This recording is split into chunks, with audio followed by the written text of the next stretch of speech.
I'm going to call the meeting to order. It's 5:30. We're going to go ahead and call the meeting to order. And 1.2, Mr. Hudson's got the mission statement. Beaufort County Schools will provide quality educational programs and services to ensure student academic and vocational success. 1.3, Ms. Walker's got the Pledge of Allegiance and moment of silence. I do. And before I do that, if there is an empty chair beside you, behind you, in front of you, raise your hand so people walking in will know there's an empty seat. Once you do that, if you'll stand and remove your hat, if you have one on, please. I pledge allegiance to the flag of the United States of America and to the republic for which it stands, one nation, under God, indivisible, with liberty and justice for all. Please remain standing for a moment of silence.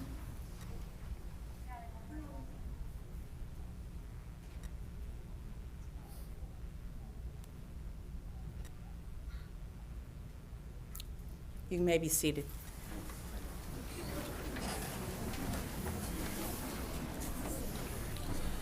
.1, the board's had the agenda. We need approval of the agenda. Mr. Chairman, Yes. just one item. I hope I can make it short. Your mic's not on. Oh, sorry about that. One item in the March 6th agenda, item 10, just a little. We're on the approval of the agenda. Oh, sorry. Yep. Sorry. Second. All right. All in favor say aye. Aye. All opposed? All right. Now 3.1. All right, now we're here. March 6th, item 10, which is dealing with, let's see,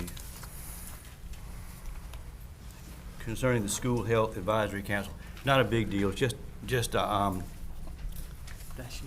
little clarification to make it more correct. I remember when, and nothing about the actual revisions. I'm cool with that. But when I asked the question about who the school board member on the School Health Advisory Council was at that time, the answer was no. And then later in another meeting, I was provided with the roster, and it turned out there was one on there. Wasn't gonna say anything, but anyway, you know, I don't see anything that says you can't have more than one. And I'm still cool with it, with being on there. Just want some. Just fix the factual part of the minutes on that. And other than that, that's really the only thing for that. But other than that, I would like kind of a briefing to understand how this council works for these revisions and all. If I'm going to be a council member, I don't want just to be a name on a sheet. And otherwise, you know, I want to know what I'm doing. Right. Motion to approve is. I have something as well on the Beaufort County School Board meeting, Article 9. It says that it was a unanimous vote for passing the distribution. On March 19th? Is that right? Which one are you on? March 6th. March 6th? Yes, and that was not a unanimous vote. Okay. I voted against it. All right. Thank you.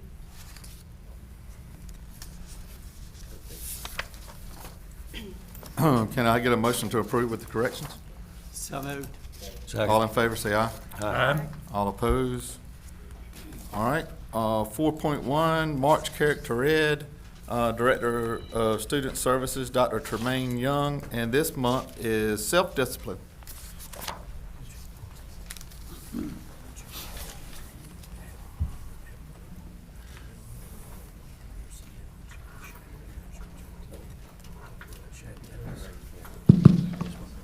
Good evening, everyone. Self-discipline, demonstrating hard work and commitment to purpose and being in proper control of your words, actions, impulses, and desires. First up from Chakawindy Primary School, we have Caleb Jones. Caleb has amazed me from day one of this school year. He has already met his AR goal of 70 points and even exceeded his goal by 33 points. In addition to this, he has moved up a level in Lexia, passed 38 lessons in already, reading with 100% accuracy, passed 38 lessons in math with 100% accuracy, and on the highest lesson in Mission 1 of Zern in just 5 weeks of school. Obviously, it goes without explaining why I chose Caleb for the character trait of self-discipline. Each morning at 7:30, he comes in, unpacks his book bag, completes his schoolwork, and then diligently works to complete his goals. All of this happening while still maintaining all A's in all subject areas. Each week, he is determined to make all things happen and doesn't let anything or anyone interfere with his ability to do so. Congratulations, Caleb. From Bath Elementary, we have Nevaeh Sherrod Moore.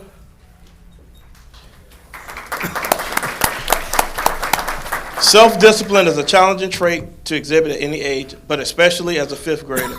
Nevaeh has shown great self-control at school. While sitting in class during lessons and activities, she models self-control for her peers.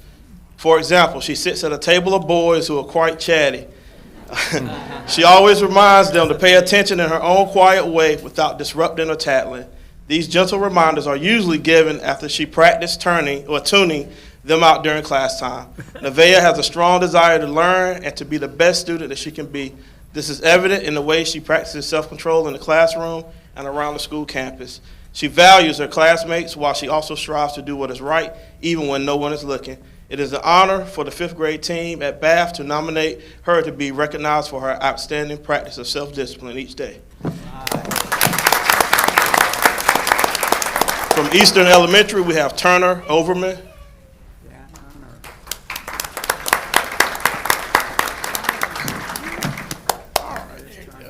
I am honored to nominate Turner for the self-discipline trait. He consistently demonstrates self-discipline in the classroom and beyond. He is a dedicated student who works hard to achieve his goals, put forth his best effort, controls himself, and behaves. Turner is also a great leader and team player. He leads by example, encouraging and supporting his classmates while fostering a positive and collaborative environment. His enthusiasm for learning shines, especially when working on STEM projects, where his curiosity and problem-solving skills truly stand out. Through his commitment to hard work, leadership, and teamwork, he exemplifies the qualities of self-discipline. He is a role model for his peers, and I'm confident he will continue to inspire others with his dedication and positive attitude.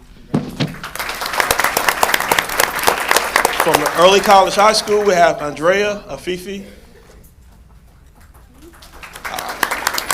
Andrea is a freshman at Beaufort County Early College High School and has maintained self-discipline throughout the school year.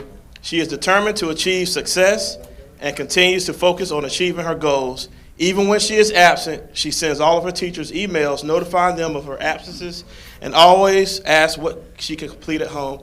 She completes the majority of her makeup assignments before returning to school after every single absence. She is organized and takes accountability for her own learning. She has taken college classes as a freshman and is consistently maintaining an A average in her classes. She is an advocate for her peers and a leader both in and out the classroom. From Chakawani Middle School, we have Soraya Whitney. Soraya works tirelessly to be the best person she can be. She is dedicated to her pursuits of athletics and academics. She puts in the time and effort necessary to be successful. She is driven by her inner compass with a focus on her goals. She is a remarkable young lady with an amazing future ahead of her. From John Cotton Taylor, we have Avery McIntyre. Avery sets a great example for her peers by following classroom rules and procedures without needing to be reminded to do so. Her respectful behavior contributes to a positive learning environment. Additionally, she takes responsibility for her learning by taking the initiative to seek help when needed and demonstrates a strong commitment to improving her skills in reading and math. Even when faced with challenging tasks, she remains determined and does not give up easily. She approaches difficulties with a positive attitude and a willingness to try again. Her dedication and hard work not only benefits herself, but also inspires others in the classroom.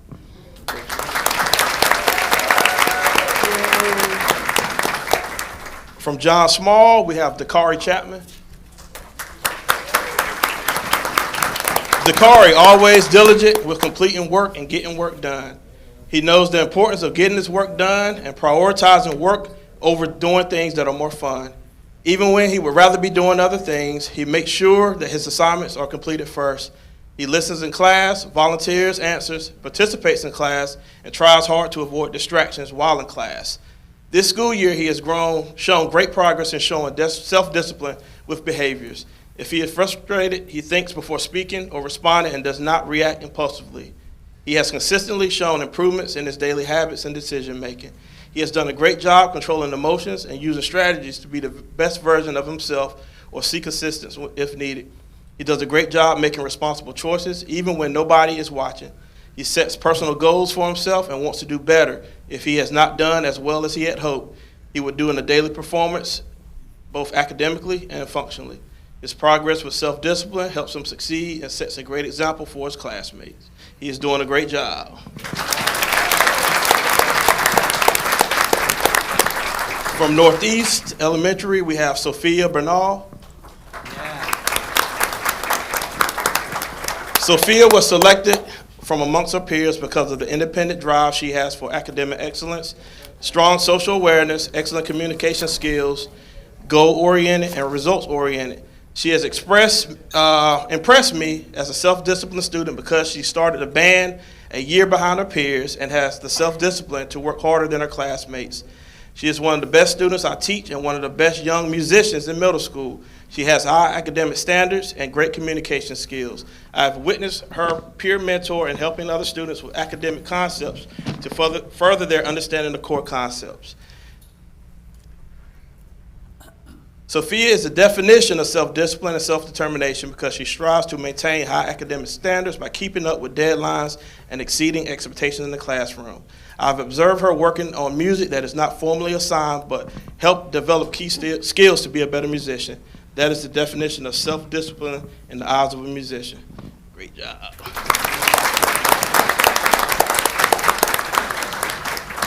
From North Side, we have Trinity O'Neill.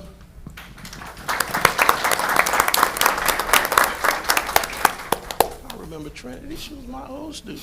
I am honored to write this for Miss Trinity O'Neill, a senior at Northside High School.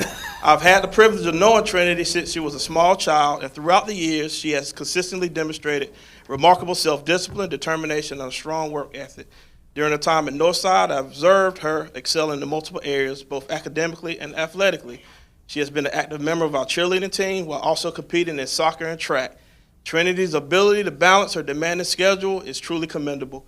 In addition to her academic and athletic commitments, she works multiple jobs and selflessly dedicates her time helping her grandmother and young brother daily. This semester alone, she has taken college courses alongside her high school classes, finishing the cheer season and contributing to the school musical. Despite her many responsibilities, she continues to demonstrate resilience, leadership, and a positive attitude. She is a shining example of self-discipline and perseverance. Her ability to manage academics, extracurricular activities, work, and family responsibilities speaks volumes about her character and commitment to success. I have no doubt she will continue to thrive in all her future endeavors. Great job. P.S. Jones, we have Julio Benavente.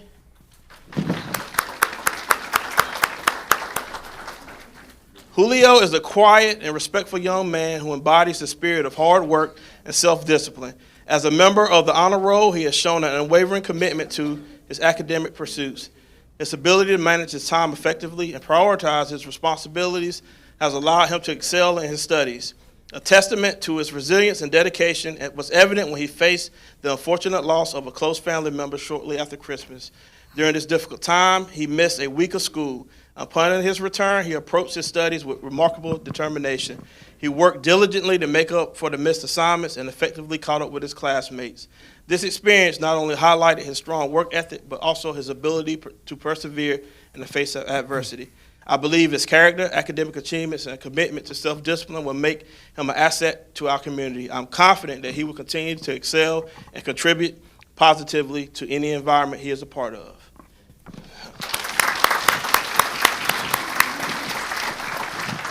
From Southside, we have Jalen Lee.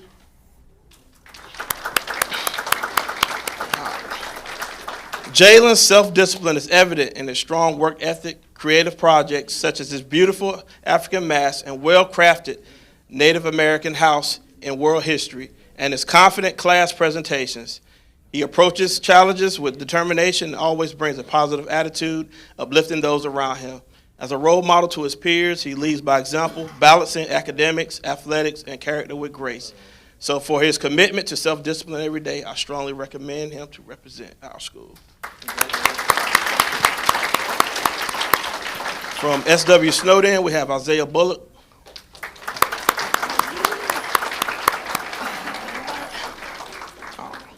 All right, lastly, Washington High School, we have Jasmine. I just wanted to say a word about Isaiah Bullock. He's had, it's been brought to my attention that he's had some personal losses, and a number of them, and one immediate. We just should put him in our thoughts and prayers, I think. And he's doing a great job. He wouldn't be on this list, but we need to remember him. All right, thank you. Washington High School, we have Jasmine Figueroa Gutierrez. Jasmine works very hard to earn all A's and B's in her classes. Even with college classes and her course load, she still manages her time to play 4 sports. Now that's self-discipline. We are honored to have Jasmine represent our pack.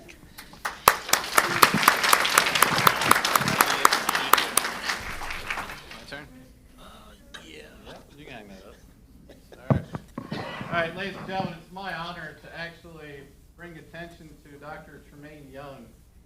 Dr. Young has been with us for many years now, first as a principal at Northeast Elementary School, and more recently as our Director of Student Services, and you can clearly see he's doing a great job with our youth. Dr. Young most recently completed the Aspiring Superintendents Program for the North Carolina School Superintendents Association. So can you join me in recognizing Dr. Tremaine Young?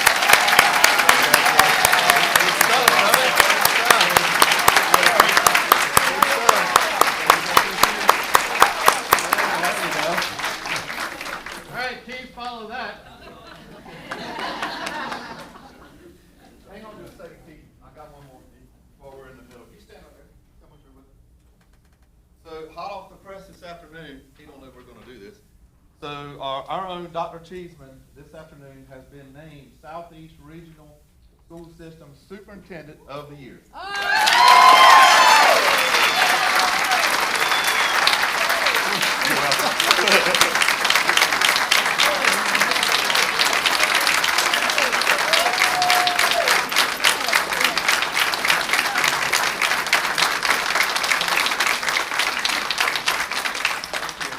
Keith, your turn. God. Thank you. This monthly recognition highlights the outstanding student athletes who have demonstrated exceptional dedication, sportsmanship, and performance in the classroom, as well as on the field or court. So as I call your name and read a little bit about you, please come forward and get your medal. From Southside, our female athlete of the month is senior Lily McLean. Lily is a 3-sport athlete playing volleyball, basketball, and softball. Lily's efforts and play were a huge part of the girls' basketball team making the playoffs.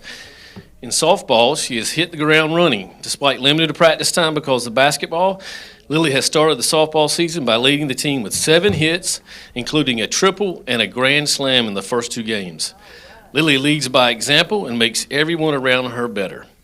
To go along with being a great athlete, Lily is an excellent student as well. She currently has a GPA of 3.5 and has recently signed to play softball for the Mid-Atlantic Christian University Mustangs next year. Woo!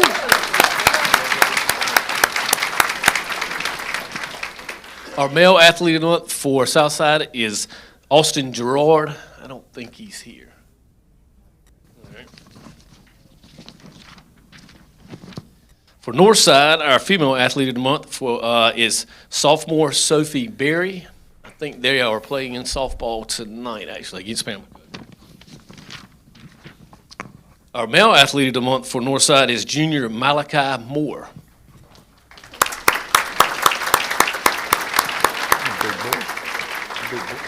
Malachi is an exemplary student athlete known for his dedication and work ethic.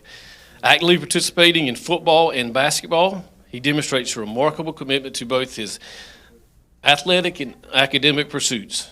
Recently, Malachi achieved a career high performance by scoring his thousandth point in the first round of the high school playoffs versus North Duplin. His continuous growth in the classroom is equally impressive as he sets and reaches new goals in academics. With his strong work ethic and focus, Malachi is poised for a bright future, not only in athletics, but also in academic endeavors at Northside High School. Congratulations.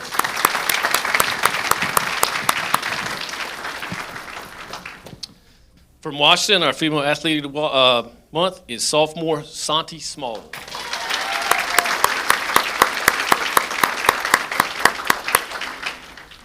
Santi demonstrates what a model student athlete should be on and off the field. As a soccer player, she is always ready to play in whatever position she needs for the benefit of the team. As a defender, she reads her fellow players as well as the other team to move in the position she needs and often saves the day by doing so. As an offensive player, Santi will surprise the opposing team with her speed and movement on the field to put the ball in the back of the net. Santi is polite and shows good sportsmanship, but is very competitive and strives to push her and her teammates to win.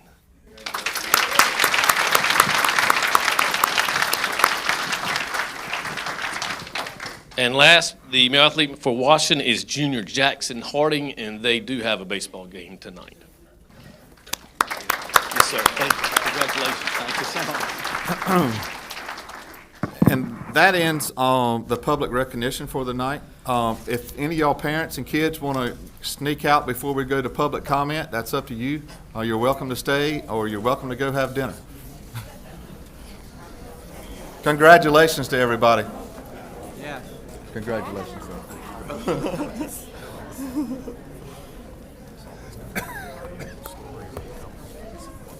And great job.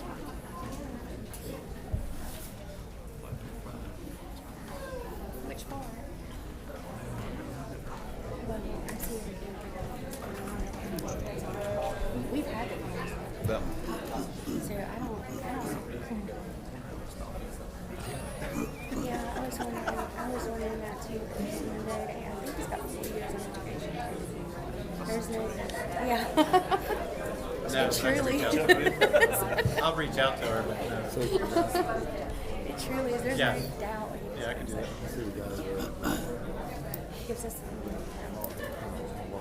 Yeah. I wish we could say. But TW says, just Very.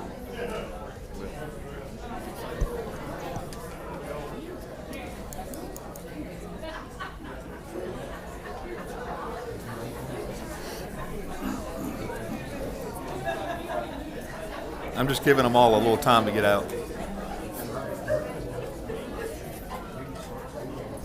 Pretty girl.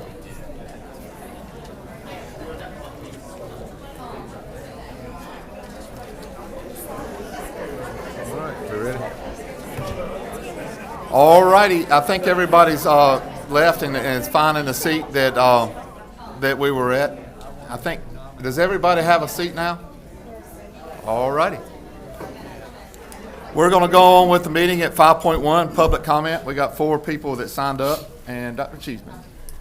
Welcome to the Beaufort County Board of Education meeting. Your presence is welcome and encouraged by the board. We invite comments during the public comment section of the board meeting. This time is set aside for the board to hear comments on programs, policies, and procedures. The board typically will not respond to nor take any immediate action on the concerns expressed, but please be assured that the board takes all comments under appropriate advisement. In order to conduct the meeting in an orderly and efficient manner, the following guidelines have been established. Persons wishing to speak should have already registered prior to the board meeting by listing their name, address, telephone number, and topic to be addressed. To maximize participation, comments will be limited to 3 minutes per speaker. Yielding time to another speaker will not be permitted. A maximum of 4 speakers will be allowed to speak on any one item. The chairman will invite speakers to the podium in the order of which they are registered. Comments must be issue-oriented. Complaints against any singular employee will not be heard in public session. Those wishing to leave a written statement may do so to place with the meeting minutes. Public participation is limited to the public comment section so that the board may deliberate important decisions without distraction or interference. All righty, first on the list tonight was Mr. Ray Leary on topic agendas. Evening, Ray. Hi, Mr. Larry. I want to talk about agendas a little bit tonight. The Beaufort County North Carolina School Board publishes its agenda for their board meetings 3 to 4 days prior to scheduled meetings. The agendas are published on the BCS website. While informative, they are not complete. There are no attachments available to the public. The attachments are viewable by the board members as they have more access than the public, voters, and taxpayers who do not. Why is this? The BCS Policy Code 2330 states the following in the second paragraph. Each board member will receive a copy of the proposed agenda 3 days prior to the meeting, and the proposed agenda will be available for public inspection and/or distribution when it is distributed to the board members.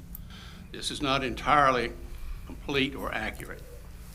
If the general public, voters, and taxpayers had access to the details, perhaps they would be informed sufficiently to contact their district board members to offer comments or questions. They may even be inspired to attend the scheduled board meetings to observe or comment on the board's collective and individual comments and actions. The Policy Code 2340 states the following. To the extent not provided for in the following procedures, and to the extent that the reference does not conflict with the spirit of these rules, the board shall refer to suggested rules of procedure for small local government boards by A. Fleming Bell II for unresolved procedural issues, questions. The reference has been updated and is now titled Suggested Procedural Rules for Local Appointed Boards. The preference in this publication indicates that addresses changes in regulations, combines some items, and is applicable to appointed and elected boards. The author of this updated version are Trey Allen III, Associate Justice, North Carolina Supreme Court, and A. Fleming Bell II. From Section 5 of this booklet, Public Inspection, the draft agenda and agenda packets, except for the materials not subject to inspection or copying under the Public Records Law, shall be available to the public when it is or they are ready to be circulated to members. The Beaufort County Board of Commissioners publish agendas for their scheduled meetings. The agenda packets are included. Often the agenda packets or attachments exceed 200 pages of information related to the listed agenda items, which are typically less than 2 pages. The public, voters, and taxpayers should expect no less from our elected school board. They can change this in 2 meetings. They just need the support from their voters to do so. Contact our local school board representatives and ask them to support this issue. Thank you. Thank you, Ray. Thank you. Next up is Megan Bolts, Snowden School, SW Snowden.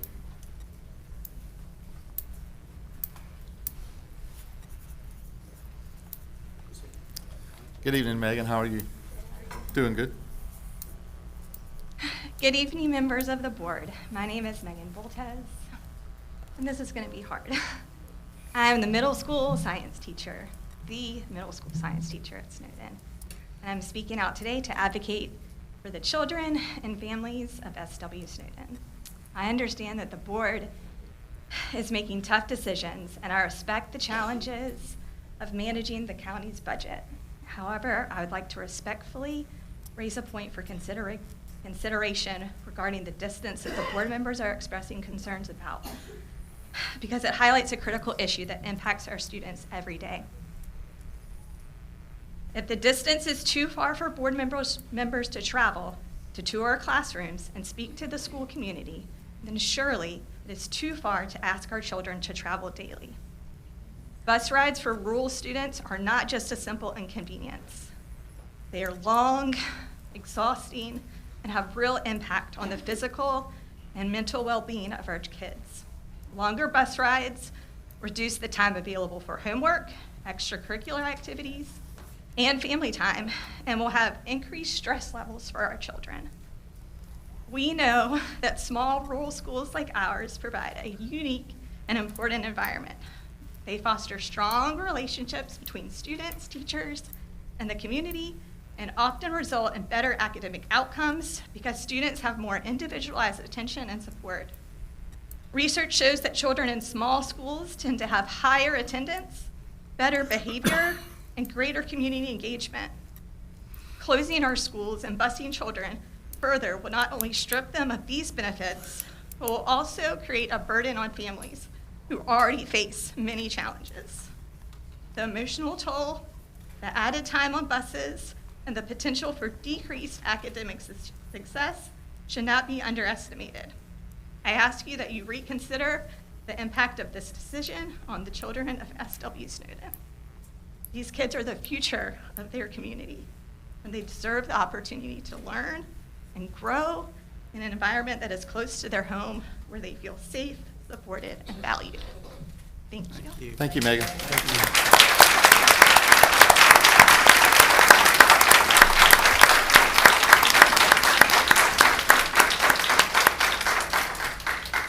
Next up, David Hudson, curriculum.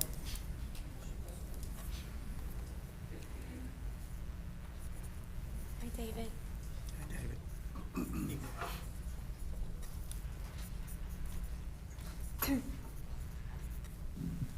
Evening. I spoke out against the Savas curriculum at the school board meeting on February 21st, 2023. However, it defies logic that after more than 2 years, we still don't have an approved social studies curriculum in Beaufort County. Teachers are creating their own lesson plans, utilizing information they find on the internet and other sources, but without an approved curriculum to use as a benchmark. This leaves room for many issues to arise because we don't know what our students are being taught or if the curriculum complies with BCS curriculum policy.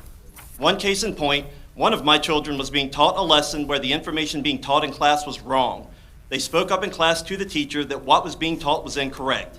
My child knew this and stated so to the teacher because they had been to the location where the historical event took place, had seen it with their own eyes, and knew that what was being taught was incorrect. The teacher responded that indeed my child was correct, but that was how the teacher was required to teach it.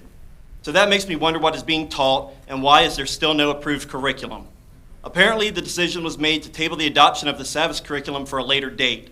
This most likely happened because the superintendent got egg on his face for trying to push through a woke curriculum with a weak school board and receive more public outcry than was anticipated. You cannot name a name. School board in general. There's only one superintendent. That's fine. It was probably tabled for a later date when the public wasn't watching, but unfortunately the decision was made to give up the search completely in order to pursue finding a science curriculum. This whole fiasco is just another example of why DOGE is needed in public education bureaucracy. Administrative staff bureaucracy at the county, state, and federal levels has grown by 88% since 2000. In the same period, student and teacher levels have only grown by 8%. That means bureaucracy in education has grown at an excessively higher rate than the folks doing the actual educating in classrooms and students being taught. We have also seen a continuing decline in school and student performance scores during the same time period. That tells me that the bureaucracy is broken and needs much necessary reform.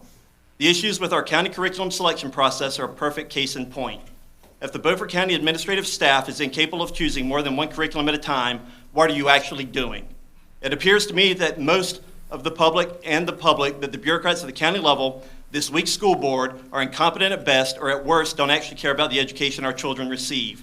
It is way past time for all of you to do your job. Furthermore, it is way past time for this incompetent school board to hold the superintendent accountable and provide the oversight and leadership the people of Beaufort County expect from you. You are failing our teachers, our citizens, and most importantly, our students. Shame on you all. Shame on you.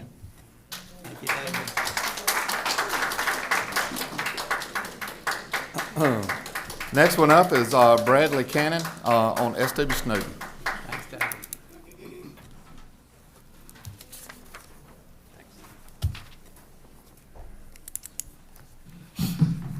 Ooh, that was a lot. Yeah. Hey, Bradley, how are you? I'm well. My name is Bradley Cannon. I'm the music teacher at SW Snowden. Thank you for this opportunity just to speak. I'm also up here to advocate for SW Snowden. There's been a lot of speculation concerning whether or not the school would remain open or whether or not it would close. I want to really highlight that this is something that is much larger than just the students. But what happens to SW Snowden is ultimately going to affect the town of Aurora overall. Over the last few years, as a native of Aurora, I've seen how our town has taken a lot of heavy blows. We lost our grocery store, which has forced us to have to travel anywhere between 25 to 30 minutes just to have access to fresh groceries. We watched as our medical center ended up closing as well, which meant that a lot of our seniors had to travel great distances just to receive health care. So recently we've had a lot of wins. They have approved that a health center would actually be reopened in Aurora. And there are talks that there are fresh groceries that are being brought to Aurora as far as like a store location. But I feel like the main thing that would really kill the momentum would be is if our school were to close at this moment. So I really want to petition everyone to really consider allowing Aurora or SW Snowden to remain open, because this is the thing that's going to help us expand and rebuild our town. There's been a lot of hopelessness, there's a lot of fear going on, there's a lot of questions, but I'm really believing that we are able to bounce back from a lot of what we're dealing with, and we need the help of the board.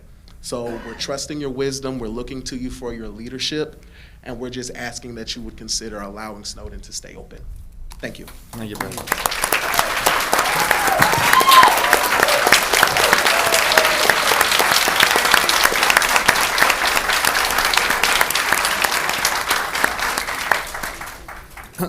Now we're going to go on to the discussion, non-action. Vicki Hamill's on the way up for Pro's pre-apprenticeship program. Ms. Hamill? I saw her. Yep. Good evening, Ms. Hamill. How are you?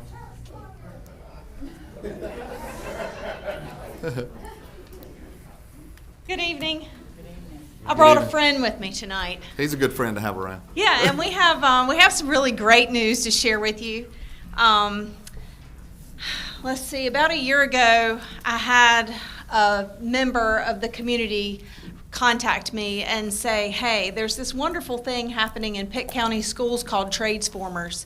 It's a pre-apprenticeship program that allows students in their junior year to begin working with the company. They sign with them like they would if they were getting a scholarship to a college. And there's press behind it and great things that go along with it. These students move into an apprenticeship program, and they're guaranteed a job with the company that they start off with as a junior in high school. So Maudlin Electric and Enlighten LLC's Logan Maudlin came to me and said, hey, I don't know anything about public schools. I was homeschooled, but I know that y'all do great things with working with the community college. So Sarah Watson and I set out on a journey to try to make that happen. And a year later, Meredith Dixon, she's with us here. Meredith, wave, thank you. Meredith had a conversation with Travis Stevenson, who's sitting to my left, and they said something about this happening. And he said, oh, wow, I was a founding member on the board of Tradesformers, but I'm no longer affiliated with it anymore. I would love to help with that. Can I call Vicki Hamill? So here to tell you more about what we are doing with this industry-based nonprofit that is working with Beaufort County Schools and BCCC to make great things happen for kids. I introduce to you now Travis Stevenson. Hey, don't clap. I thought you were going to do a lot more than that, but I do appreciate the invitation. I apologize for my dress. I work part-time for Dr. Makepeace at CMS Athletics. When Meredith and I met, I was having lunch with Rosalind Grimes one day, and these organic conversations that sometimes just come from nowhere end up in amazing, when amazing things happen. Back up 8 years, I do have to talk about Tradesformers a little bit to tell you how we made the decisions on founding board3 and where we're going from here. It was a very specific trade-based pre-apprenticeship program where Pitt Electric, I was CEO of it at the time, and a couple of other HVAC companies were super focused on trades, licensed trades, plumbing, electrical, mechanical, that kind of stuff. It worked very well there. There are a lot of significant or larger trades-based companies in Pitt County. And it really just worked for that county, the schools, and the way that Pitt County, the Pitt Community College was involved. When we started the conversation here trying to replicate really or base what board3 is off that model, we ended up going to the end and reverse engineering it a little bit, because the greater Washington, Beaufort County area doesn't have the sustainable companies that focus on trades like we did in Pitt County. So what we did with our conversation, Sarah Watson's another name, she's not here tonight. She is our contact at the community college. We decided to look at what we thought were sustainable companies in the Beaufort County area that had the right kind of career opportunities for our high school students, not just a job. There are plenty of jobs.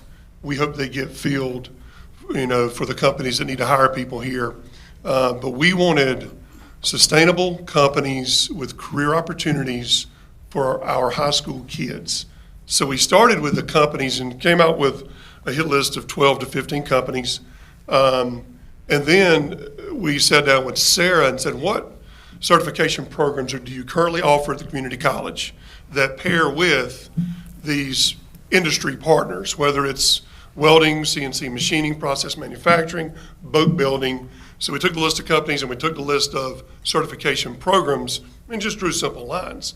And that's when we decided what we wanted boat-pros to be, which is, will be 501c3. We're in the process of getting that completed right now. Once we got to that point, my small involvement here on the industry side was happy, knowing a lot of those folks that were CEOs or owners of those companies. We started pitching them the concept of, and this is boat-pros, working with the counselors at the 3 high schools for now, identifying students that are participating hopefully in some type of curriculum that shows they're interested in these kind of potential careers of the certifications we're talking about. So we talked to them their junior year, which starts next week, is our initial kickoff meeting with students and our private industry partners. So we meet, we tell them about the companies, we tell them about the program. We have a follow-up meeting with those that then choose to apply and want to be considered for a boat-pros pre-apprenticeship spot with one of the companies. During that meeting, we'll have I call it speed dating, I don't know what else to call it. The companies will be around, the students will be able to move and talk and do quick interviews, learning more about the company, telling them a little bit about themselves. Then there's a selection where our industry partners will probably in year 1 only pick one student. And it's a little bit of a, feels like the NBA draft or whatever, when we have to talk about kids and once people won't. But out of the gates, our industry partners picking more than one is probably too much. It is a startup for us here, even though we have a decent background. So then we'll pick a kid or place a student with an industry partner who will then have a summer job between their junior and senior years. And then, which is a way for them to get their feet on the ground, the employer to know more about them to get a better feel of what's going on with that company. When they go back to school for their senior year, they will be taking a spring and a fall class, either whether they're joint enrolled at the community college, it'll be part of their certification program that they're working towards. And then when they get that head start, their senior year with some more courses towards that certification under their belt, they'll graduate and then be employed by our industry partner. We will continue to track them as they start their employment and continue their certification program. And that's where Sarah at the college would continue to have a hand on them at that point, where Vicky is more of the high school liaison and again on the industry side. But it is engagement, summer job, senior year, certification, continuing to work on that, be employed with one of our partners, and still be a boat pro until they finish their certification. But that's it quickly, but I felt like I talked a long time. For us, our vision is, when we started talking about it this year, we were going to wait and start it next year, but we lose like 18 months. So we're fast tracking it with 4 partners. Modeling's one, MJM's another one for boat building, Carver and Oak Ridge, which are on the welding CNC machinist kind of path. They're all 4 committed. They'll be presenting to high school students next week at the community college. And by next year, I guess or think we'll have 8 to 10 partners And then when you're replacing 8 to 10 students a year, by year 3, year 4, we grow the number of kids we'll have impacted to 40, 50, and it kind of just really rolls.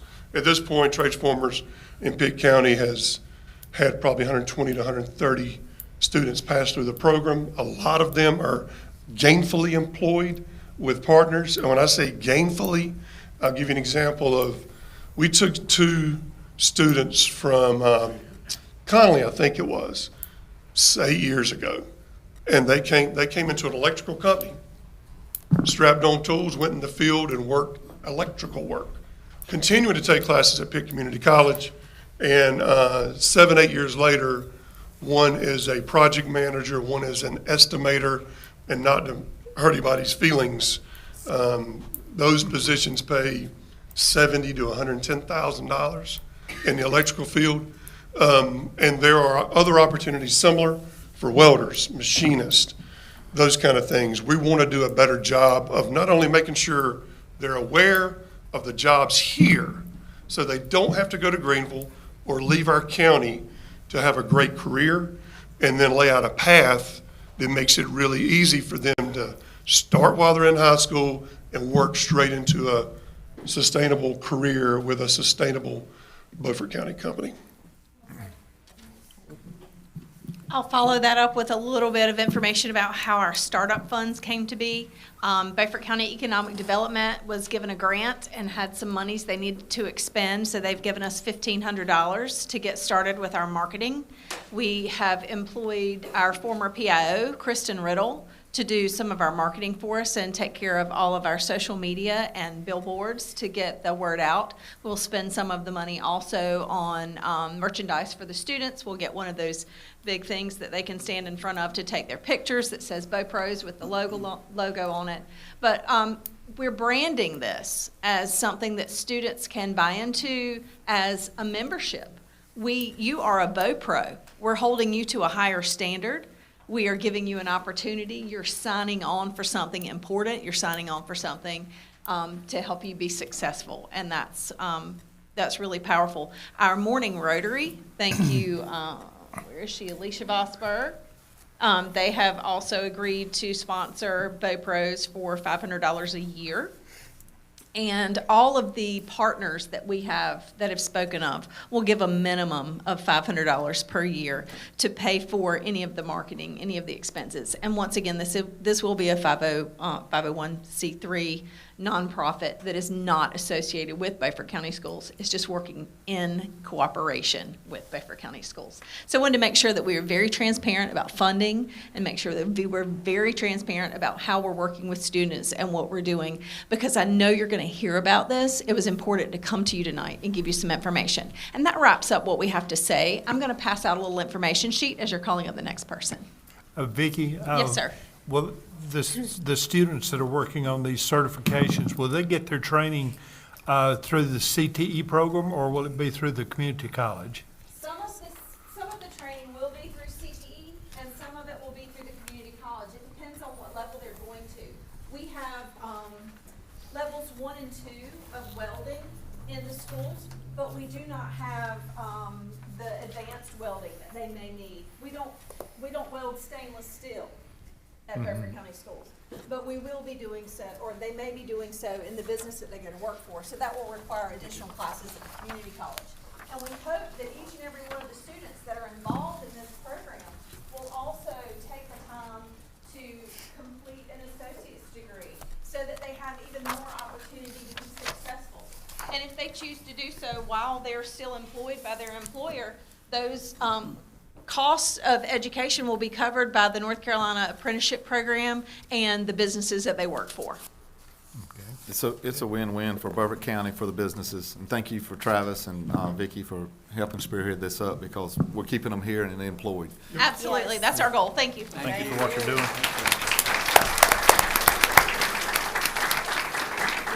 Moving on to 6.2, discussion, no action, SY funding, local funding request. You have an attachment. Dr. Cheeseman.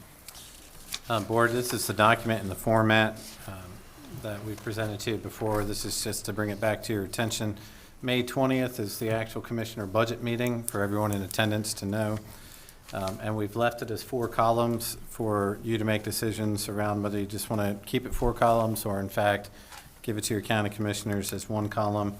But for those in the audience, it breaks it down around current funding needs based off of staffing positions, based off of hospitalization, potential state raises, teacher assistant supplements, FICA, property insurance increases, and utility increases. And so in short, I just wanted to again bring it to you in case you have questions or you'd like Ms. Potts and I to make change to the document, but we don't need to actually have you vote on this until May, and it's not due to the county manager by law until May 15th. Yeah, Donald. Dr. Cheeseman, May 20th, you'll be presenting this budget to, our budget to the county commissioners, is that correct? Typically, I answer questions that the county commissioners have. It's not necessarily a full-blown presentation, as we've already had a mid-year on February 11th. Okay. But in short, just like previous years, of which I think you may have attended, I stand and answer questions as presented. And if there are highlights that the board would like me to bring to their attention, then I try to do that as well. And they'll have this document? Oh, yes. Well, they'll have the document that the board approves. This has not Okay. been approved yet, and you still have time to Tweak. have conversations, tweak it, make decisions, talk to your constituents, employees, all that good stuff. Thank you.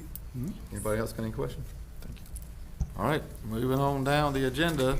6.3, Washington Elementary School update. Dr. Cheeseman, got an attachment.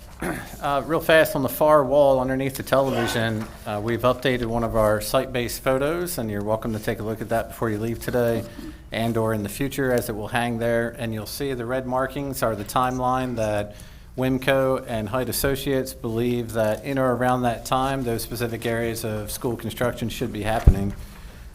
And with that timeline, we currently remain on time for the doors to open in August of 2026.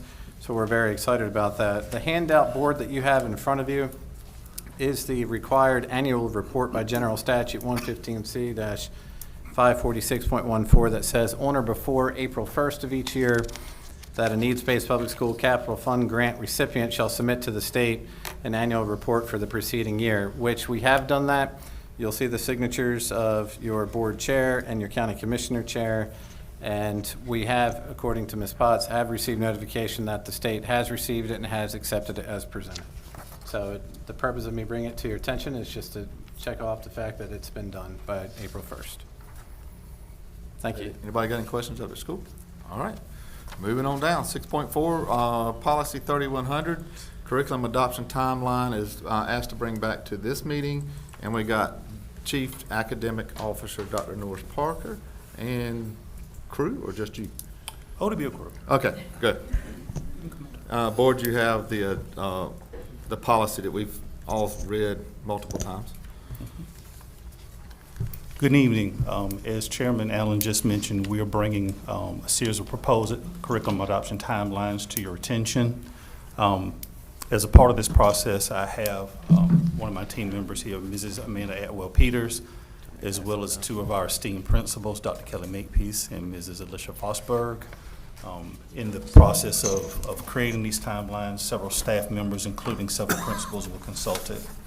So the next slide, we're going to talk about some terms. Got it. There you go. And Mrs. Atwell-Peters will handle that.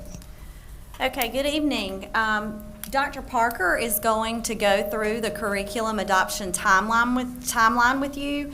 And as he's speaking, you will see the terms that you see on the screen used a lot during his presentation. So I wanted to provide some clarification for you. You'll see the term full curriculum council used. Part of the full curriculum council includes a parent from each school or a retired teacher representative, central office administrators, teachers, school administrators, and all of those are representing various grade levels within each school. There are 2 curriculum council subcommittees that he will refer to. The admin team, which includes central office administrators, school administrators, and full-time school instructional coaches.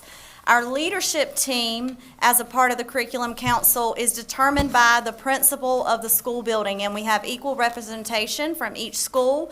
Those are licensed, certified teacher leaders that are on the leadership team. All of these committees are approved by Dr. Cheeseman, who will then be taking the councils to the board for your approval. So what you see now is the first proposed timeline. It is labeled science. And in your handout, we were able to tag the next two slides together on a piece of ledger paper so you can read them back to back, but I'm going to walk you through the process step by step. So the first step is the superintendent would bring the full curriculum council to you for approval before any work would start. The next thing we would do is we would send surveys and post a public survey on the website for the public at large, so they can weigh in, and for teachers as well. And we would tally all the information before we move on to the next step, which is our curriculum council team would look at all the different curriculums that are being proposed. And on that question set that we have drafted, there is a question that allows an open-ended question where if there's a curriculum they want to suggest, that would be a part of the selection process. So the admin team, which Mrs. Atwell-Peters referred to earlier, the admin team will take all those curriculums, evaluate them according to a rubric, and then boil them down to at least 5 curriculums for evaluation before that process moves forward. The next process is the curriculum council and parents will attend all vendor presentations and evaluate the curriculums as presented by those vendors. Next, after evaluating the vendors, teachers will teach sample lessons and evaluate these materials, and then the leadership team, which was referred to earlier, will vote on the top 3 in rank order. The next part of this process is that we'll go to the school levels for their scrutiny as well, because all teacher voices are important. So the top 3 choices are presented to the school level, and then after a presentation of all of these curriculums, the teachers will then give their top 3 in terms of curriculums that they want. After that, we'll tabulate those, and in the current curriculum adoption process, according to grade span K-5, 6, 8, and 9, 12, the current process requires that we have to have at least 50% consensus among grade spans in order to get some consensus with the chosen curriculum. So after the admin team reviews, they have discussion and feedback, and then we will then send those top 3 choices as required by policy 3100 to the board for your consideration. After, if you approve one of those curriculums, then we will order those materials from the chosen vendor.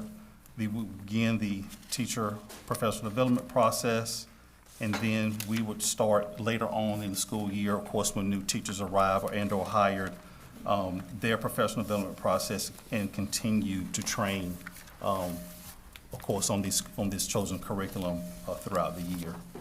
Now, on the next page, in the next 2 slides, same processes, same steps, different starting and end dates. And so what we've given you for the next slides is the social studies process and timeline. The first option, and this is the first of 2 options, the first option is if we begin the social studies process in January 2027, whereas the science would start in January 26. That is option 1. Once again, this is all proposed. So once again, the different steps are exactly the same, except they will end in January 2027 and end in December 2027. And this is the staggered start. This is where the social studies process would start in the middle of the science process. And that will start in January of 2026, okay?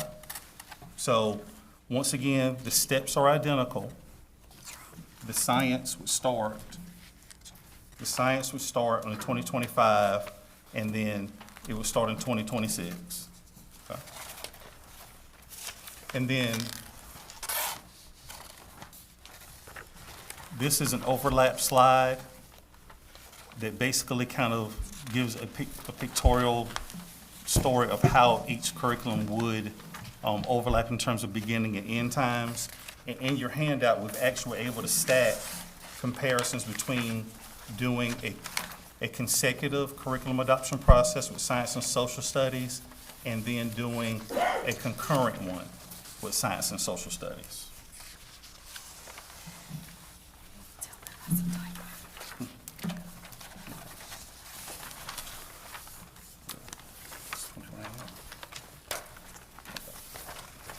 So in the social studies slide, and going back, we did find a typo just then. So it goes from December 2027 to January 2028 and December 2028. Sorry about that.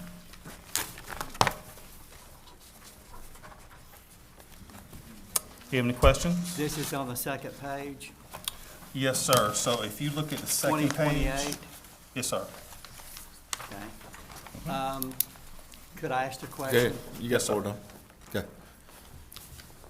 Just getting this for the first time Yes, this sir. evening, Mhm. it's, want to make sure I understand. Are you proposing this tonight for us to It's a look at? non-action item, Donna. Well, I'm just saying Yeah. to look at and think about. Are you saying that your team is considering the combination of science and social studies at the same time? Is that some of what I'm seeing here? So to be clear, as instructed by the board, and based on prior conversation, what you saw was first, it was science because as previously discussed, it's a tested subject. Then there's a two-pronged option. You can start social studies toward the end of the science adoption, or you can vote, or you can choose, and this is not a voting option tonight. You can start it toward the middle of it. So it's pretty much a two-option option to be presented to you. Yes, sir. Yeah, my concern is that, I just feel like we need to get something going for our students who are getting ready to graduate. Not that we can help that at this moment, but to get something as soon as possible for our students in an approved, structured social studies curriculum that our students can receive. Science is the tested subject, and Miss And understand that, yes. Miss Volsberg sat here 2 weeks ago and discussed how she was having to put together science to get science scores up all the time. What's your thoughts on So, the thing about an adoption, and it's been in this district for a while now, and we've been through several adoptions, and the time it takes is tremendous. Plus, if you see where they were following what the board had asked them to do about gathering the community members, but y'all have to vote on those community members. So now we're gonna put this off because we're not voting on this. So that timeline's still probably gonna have to go back. Then y'all wanna look at the list of community members and then vote. We have teachers that teach science and social studies at the same time. There's not enough personnel to adopt something, two curriculums at the same time. I just don't know how that can possibly be done. And done well. It can be done, but done well. It puts strain on our teacher leadership. I mean, every teacher is not cut out to adopt. I mean, I don't know, y'all do realize we are having to hire teachers that aren't certified. Teachers are not, people aren't going to schools and teachers. The group is decreasing, it's dwindling down. There's also a lack of cohesion between curriculums and leaders in the building when you're doing two at a time. We need science. I mean, I know so much about science right now because I have been studying science, because that book is from 2011, 6? So during the snow and ice days, I had that book and I was comparing it, and it wasn't even covering everything that was in those standards. I mean, you have an 8th grader at P.S. Jones. Has she told you how much I'm going in for science? Yes. I'm in there all the time. They get emails from me at 4 o'clock in the morning. I tell them just to ignore it because I can't sleep. Because I'm being judged on being a D school, with teachers who are in, you know, I looked at their EVOS, but they don't have anything to use. I mean, they've got new standards. We met with Dr. Makepeace's science teacher this summer, Mr. Chesham, because they did really well. We went and observed Melissa Boyd from Bath. She's amazing. We worked with Megan Boltez from Snowden, the one science teacher they have. She's been a lifesaver. Megan, are you still here or is she leave? Do you remember we did a big old Zoom meeting during the, was it the snow or the ice? And then we had our teachers, I mean, it's just, so there's a lot of things that are being done that, I mean, and that's after hours, because during the day, it's a busy day. It's a busy day. Can you speak to professional Can I development? respond? You know, and Ms. Vosberg, we appreciate so much what you do. We know how hard the teachers work. I really do. And especially you, you're a great teacher, teacher and principal. And, but I just feel like we should try to make an extra effort, whether we try to blend social studies, as Dr. Parker was showing us here, maybe that we should make an extra effort to try and get something in a structured way that's approved by the Department of Public Instruction for our students. An adoption process that is approved by DPI, not just something that the teachers are pulling off the internet. So the things that I'm pulling off aren't from off the internet. I use there's a science hub, and I can send that to you guys, but it's a support document, and it gives you the proficiencies, to demonstrate proficiencies with the vocabulary that goes from the National Science Teaching Association that we are aligned with. And we had a wonderful PD that our teachers did, that they went to, was it Bite-sized Science. It was about incorporating the science and engineering standards into daily practice. That's part of the new standards. I mean, we've got to have something. And what are you? Well, I was going to say, this adoption process is really important. I think in order to maintain the integrity of this entire process, teachers need to know what they're looking at, and they need time to immerse themselves in each curriculum so they can make informative decisions. We don't want to give them a book and look through it for a few weeks. They need to go in, they need to teach the lessons, they need to look at all of the resources, because these are expensive. And I feel like we would not be fiscally responsible if we did not give them the right amount of time to do this. Teachers want to be experts. That is what makes teachers great. They pride themselves in being experts in the content. And if we stretch them too thin or we move this too fast, they will feel frustrated and the students will feel that. And I understand you guys are doing science and it's tested too, so I do understand that. John, Gary's got a question. I may be mistaken, but I'm thinking that a large part of your curriculum teams or your leadership teams, do they spend a lot of time actually comparing the textbooks to the DPI standards? Oh yes, they write out their own Is that what they crosswalk. spend the majority of their time doing? I don't understand your question. I'm trying to figure out where the bulk of the time might be spent. Is it taking months for your teachers to actually, do they have to go through and actually check off the standards, make For sure on each adoption? case, for each one of the curriculums, There- for each one of the proposed vendors? Oh, yeah, coming to you? there's a process for that. Yes, sir. There's a rubric that the teachers will use, the curriculum council will use when they are evaluating curriculums, and the top priority is to ensure that there's alignment with our North Carolina state standards.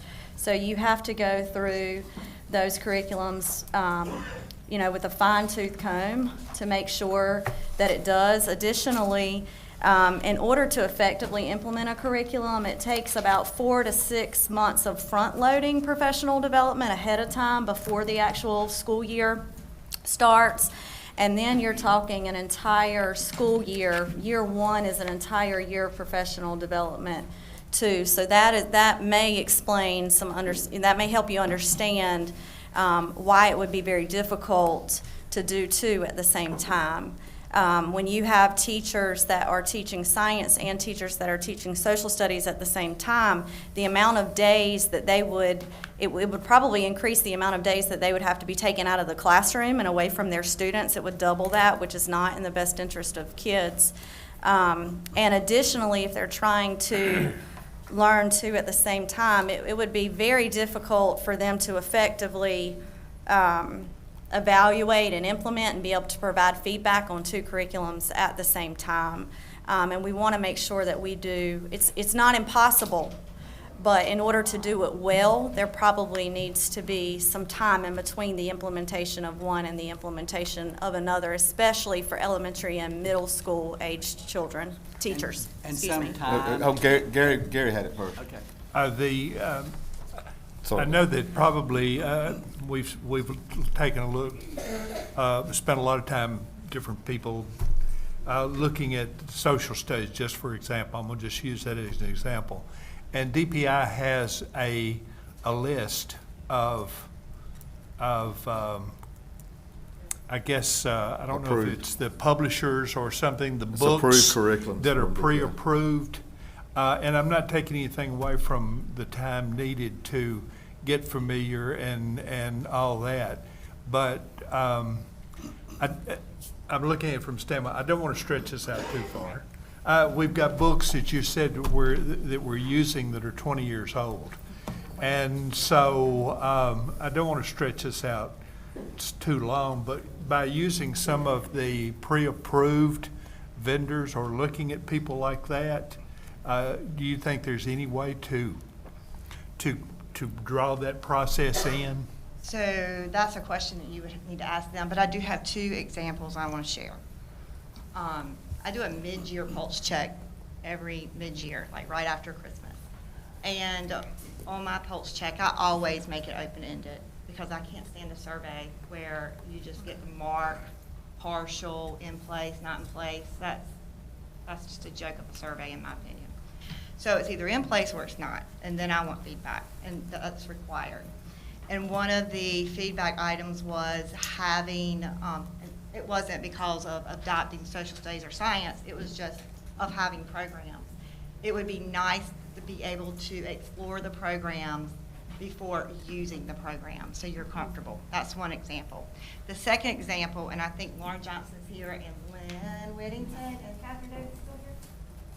When I was at Chocowee Primary and we were adopting math, and this was before, there were only a few faces that were here, and we had a whole different curriculum team. I think Suzanne Brantley might have done it. We chose our math. Hugh Zerfus was part of it.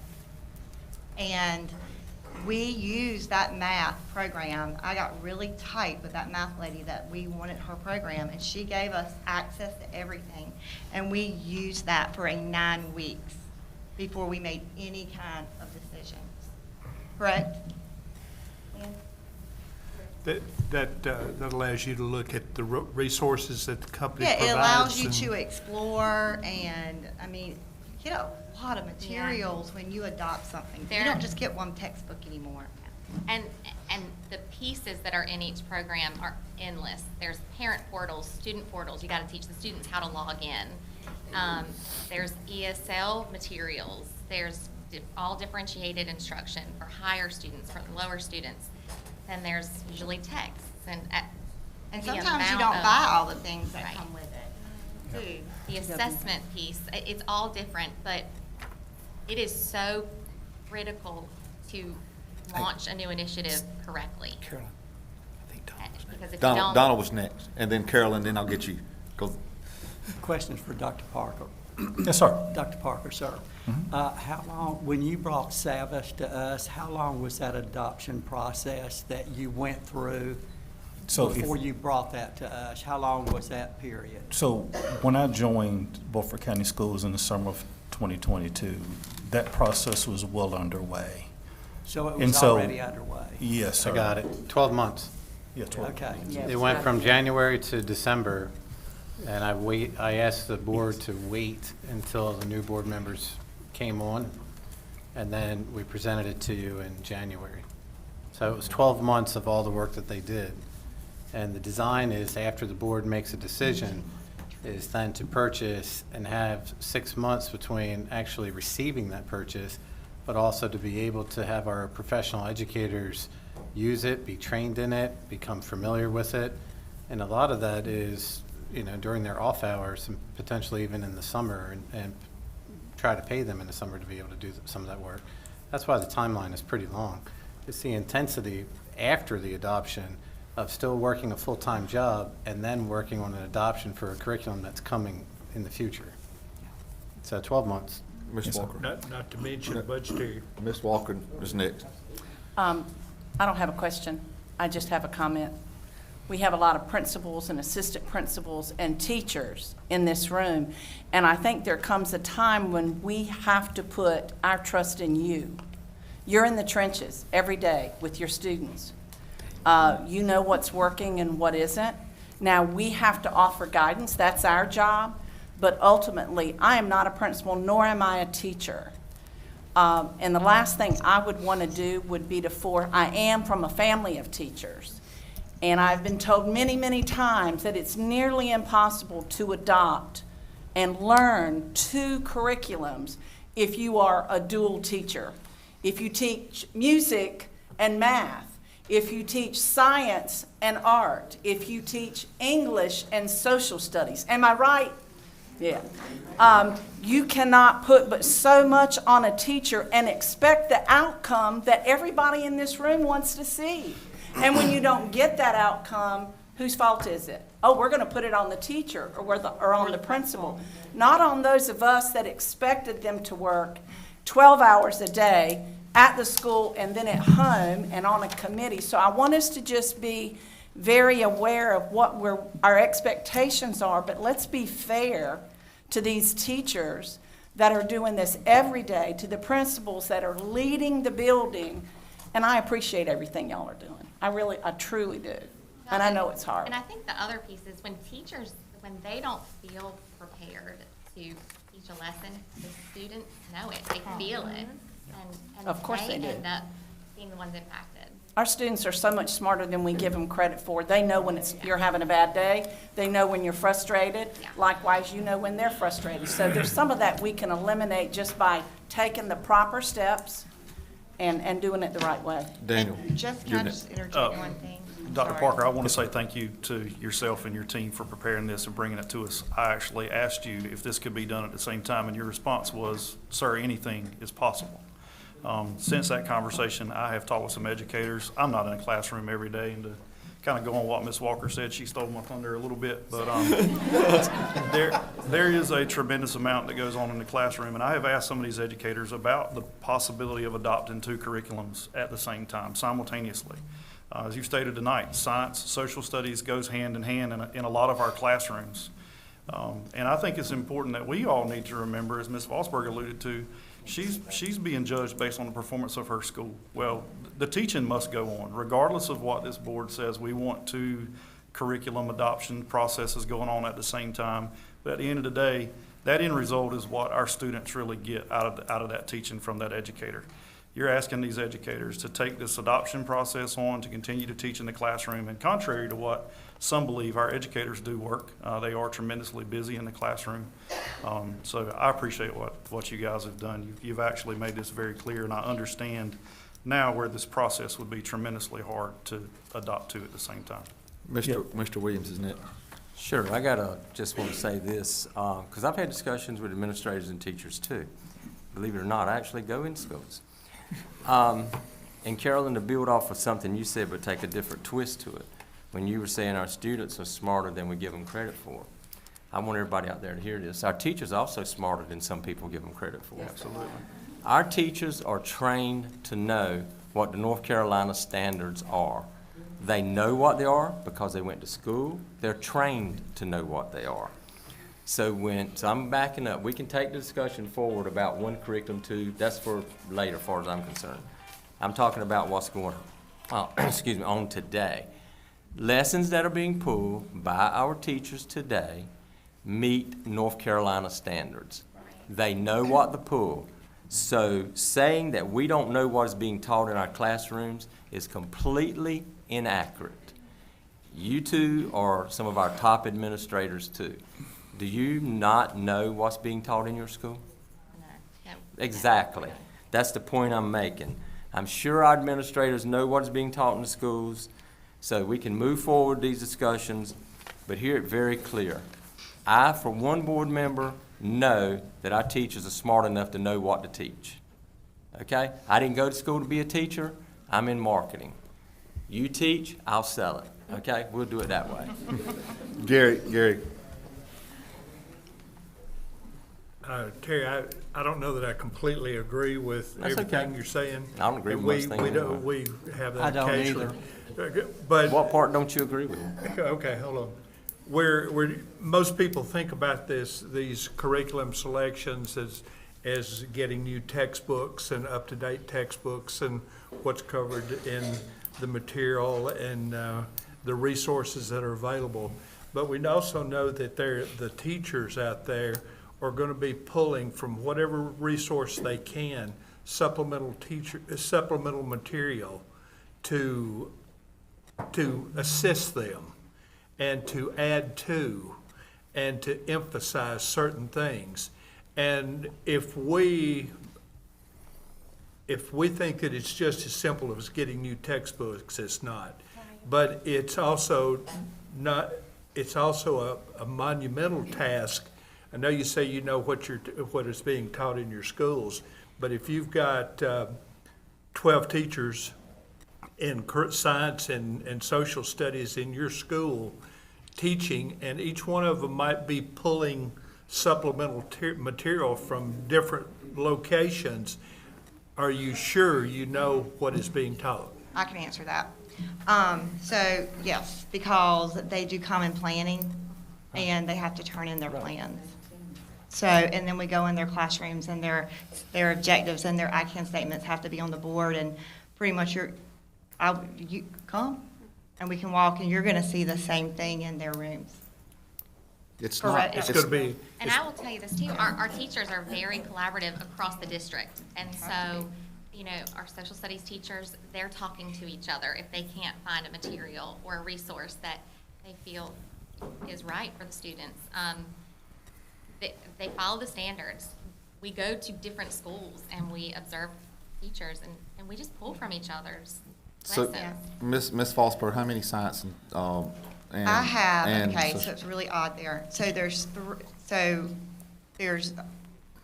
3 8th grade teachers that teach. Now, before I got there, science was only taught one semester in 8th grade.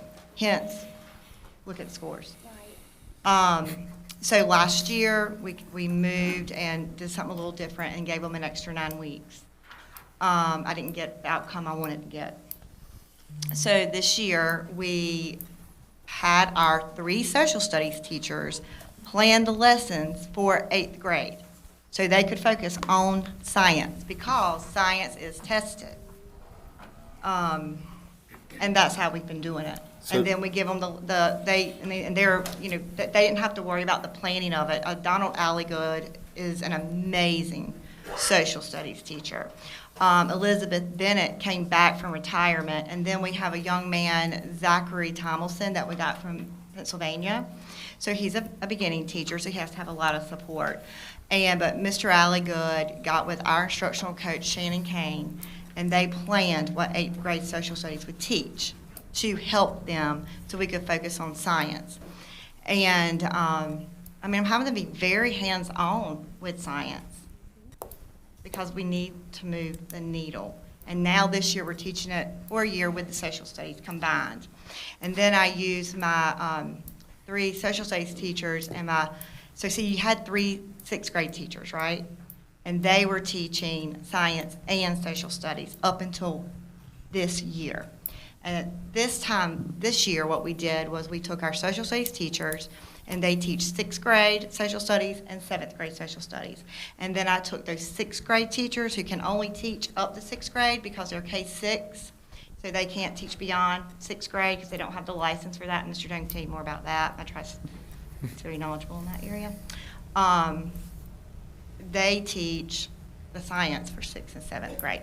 And another thing we're doing is collaborating. They weren't collaborating. Like those science, they have to collaborate. You know, they have to know what should your 6th and 7th grade science be doing to get ready for 8th grade, to mesh it all together. So it's not just looking at the 8th grade standards, it's also looking at the 6th and 7th and what they're getting from 5th, because really the 5th grade assessment that they take, the standardized test, that's more 7th grade like type stuff.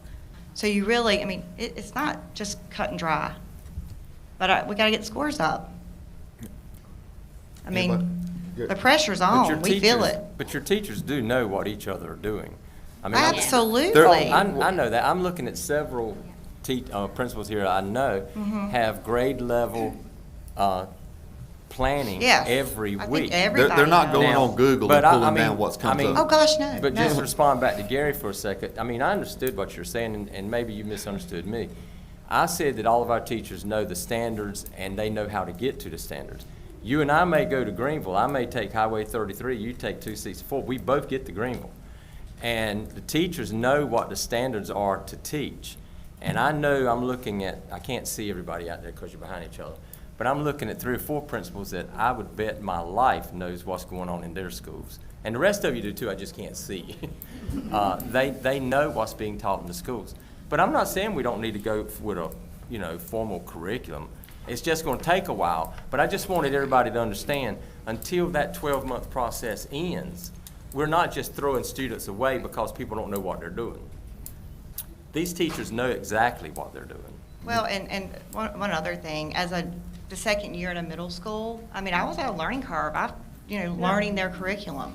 So I would want to be at both adoption processes, so I can learn as we go. That would be hard. I mean, and I know I have assistant principals, but I want to be there too. Yeah. All right, good one. Okay. Two of the principals here, and every one of the principals and teachers that I hear I have great admiration for. And the statement that you just made was that we're trying to get the grades up, The fact of it is we should be focusing a lot to a big extent on educating the children. Oh, well, I say that because that's what we have. Okay, so let me ask a couple of a follow-up question, and I could get this information from Dr. Parker or anything else, but when is science started, and what grade is science started instruction? Kindergarten. Really pre-K, they are born with science. They but start science. What about social studies or civics? Kindergarten. Okay, that's good. Yeah. Yes, sir. Because I think you have to, 12 years, I know 12 years of reading, writing, and arithmetic is great, and 12 years of science and civics and social, and history is great also. But that's what I wanted to hear. Yeah, and like in kindergarten, it's really about communities, goods and services, and just neighborhoods. You start out small and then you go more playful. Okay. And I will say too, some of our greatest meetings are our vertical alignment meetings where, our 5th through 8th grade content teachers all meet. And they hold each other accountable to teach those standards because they need to get them ready for the next year. So. Great. All right, Donald? I would just like to end by saying this. We appreciate you, all your teachers. We know that you're very smart. I want to let Dr. Parker know that we appreciate him and all the hard work your team is doing too. But I would just like to end by saying I would appreciate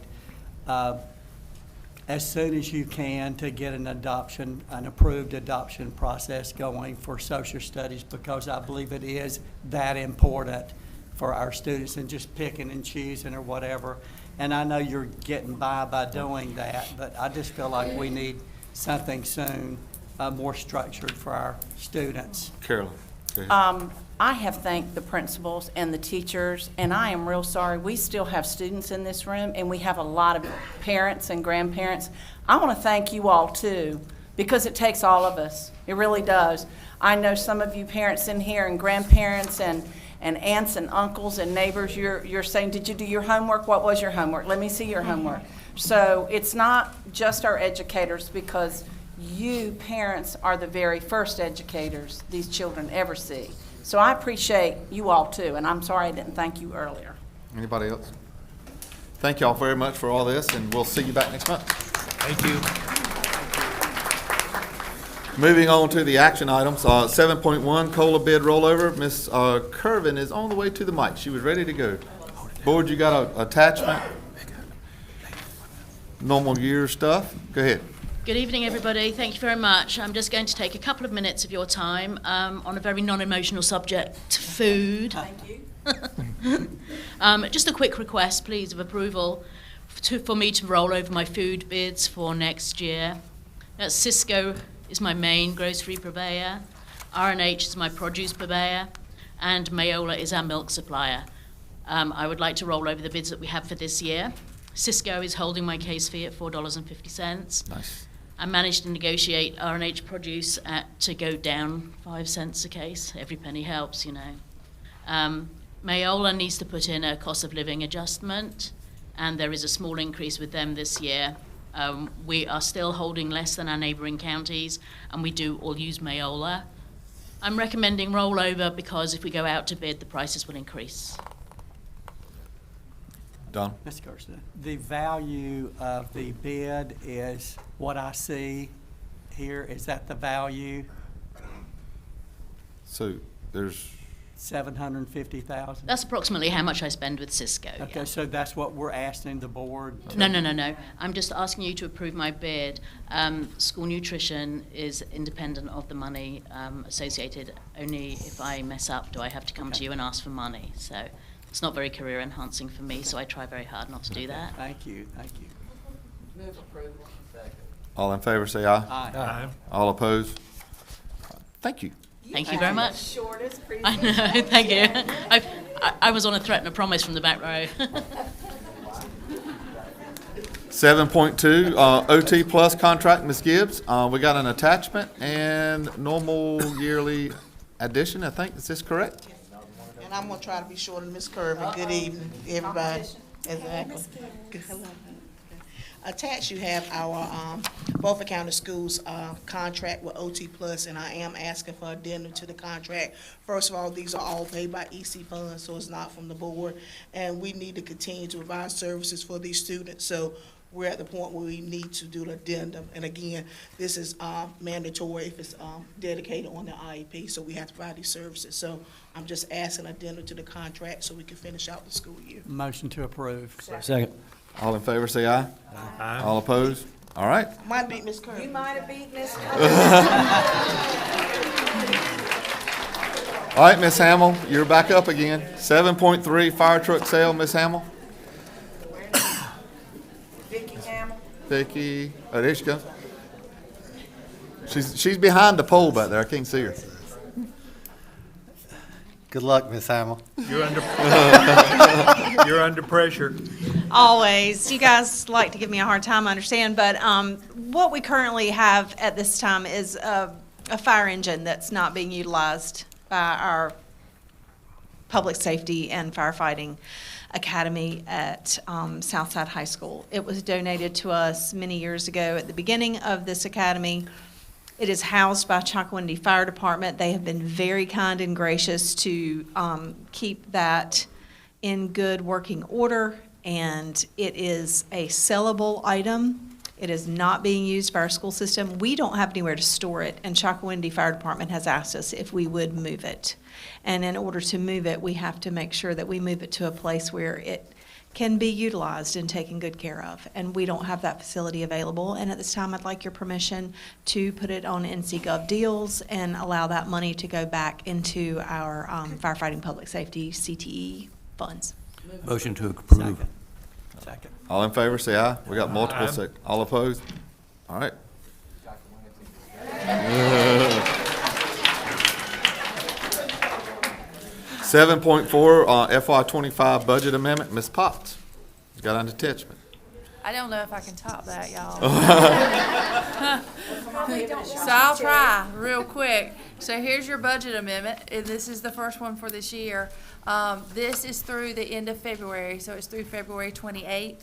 I'm going to hit the highlights for you because most of you are familiar with this, but for my new members, the first column is your beginning budget that was approved back in the fall before you were put on the board.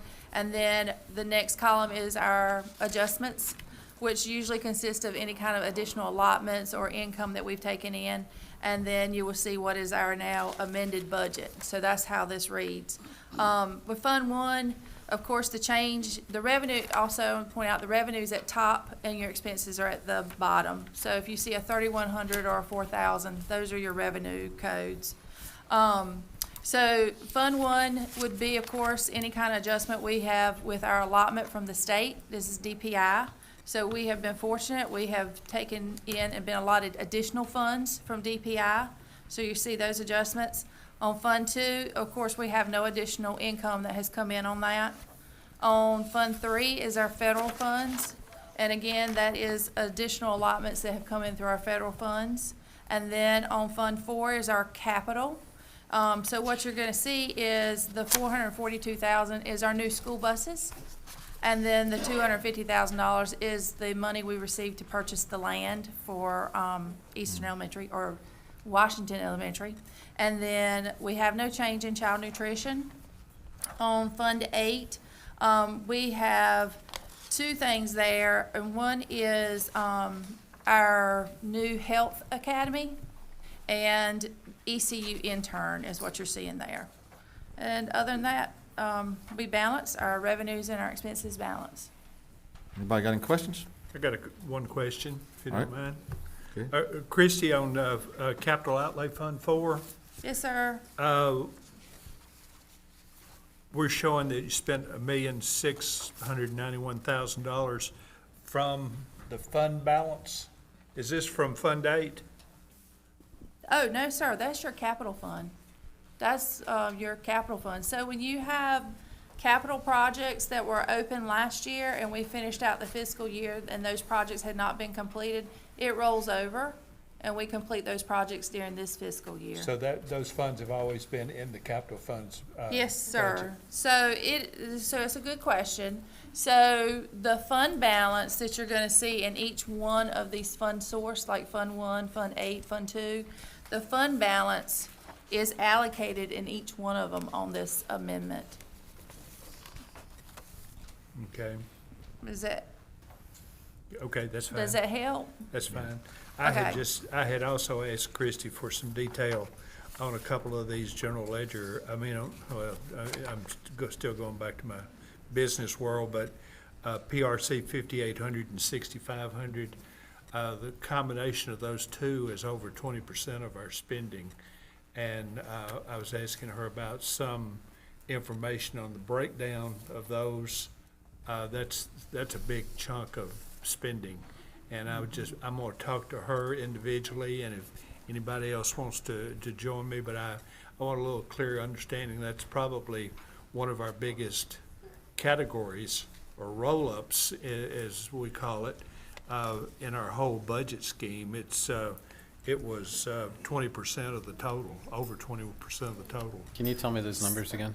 I'm sorry? Can you tell me the PRC numbers again? 5,800 and 6,500. And so those come from local grants, right? Well, those PRCs are used in every fund, So you don't mean just in Fund 8, you mean across all funds? across all funds. I'm looking at the total dollars spent, where there are large numbers, and just making sure that we all have an understanding Sure. of where these funds go. Yeah. So in Fund 8, Mr. Carlton, to get back to you, the 6,500 in Fund 8, I know you had said before the meeting that looked large. I just want to point out that 600,000 of that figure is the fuel expense that I put in Fund 8, I budgeted in case our state funds and our local funds was not enough to cover the fuel expense for our yellow school buses. So I know that was one you'd asked before the meeting. So 600,000 of that 628 is fuel that we budgeted for. Okay. If that's helpful to you, I hope so. Yes, like I say, it's just, like I say, those two categories amount to over 20% of our spending. And I just want to make sure we all have a clear understanding of where those funds are going. So 6,500 is usually our operating expenses, which would be things like our utilities, facilities, transportation, things of this nature. Do we ever have any of those left over? You do sometimes, yes, sir. That'd And be I good. hope you will in Fund 8, for sure. Yeah. But yes, sir. So that's how you get a fund balance. So any funds that are left in your 2 or left in your 8 or your capital, at the end of this fiscal year, we roll it over into the new year, and that's what we call fund balance. Yeah, we may need some extra money, right, board? So can I get a motion to approve? Motion to approve. May I make one more comment real quick? The reason why I'm looking at large balances like that is that, we're seeing these big numbers in some of these categories, and we're also seeing on the other side of the scheme that we're having to look at cuts on teachers and instructional staff and different things. And we have to look at those large dollar items carefully to make sure that if we're being diligent about what we're spending in those large dollar amounts, could it possibly be better utilized in instructional services? Yes. All right, do I have a second? Second. All right, all in favor say aye. Aye. All opposed? All right, 7.5, SY25 technology capital request, Ms. Amber. So I have two things listed on the agenda. The first one, I'd like to request their approval for capital and local funds for technology purchase. This includes the purchase of staff laptops and student Chromebooks. As you can see on your handout, we've got two different amounts that at a total are $397,802. These are money that are already in our funds and able to spend. I've also bring in a district capital project that requires approval. And these are capital funds requested for Southside High School, which is to replace their football stadium sound and speaker system. And that's $30,454.66. All budgeted items. Yep. All right. Can I ask one more question? All right. I'm sorry, I'm being such a pain, but Go ahead. what percent of these ProBooks, Chromebooks, what percentage are replaced? Do you replace like a third of them every year? Not really. I can't give you a percentage. I can give you closer numbers, but I don't want to say that without going and looking at them before I gave you an answer. Okay. We do new purchases each year. We kind of go off of what has been expired and what is no longer going to be updated, especially for Chromebooks. What's the useful life on most of these? Yes, you do both of them. Google's given us 6 years, but that doesn't typically go that far. It also depends on if it's an elementary, middle, or high school. Any more questions? TW. Go ahead. Yeah, did we say that the Southside High School audio sound system was already allocated? Did we say that? Both of these are budgeted items. Both of these are Budgeted? capital budgeted items. Okay. And they get a motion to approve? Move to approve. All in favor say aye. Aye. All right. So you're up for 7.62, is that right? Or did you do them both? Amber? I did them both. All right. Do you need two motions or one? Nah, you're good. All right. 7.7, SW Snowden, Dr. Cheeseman.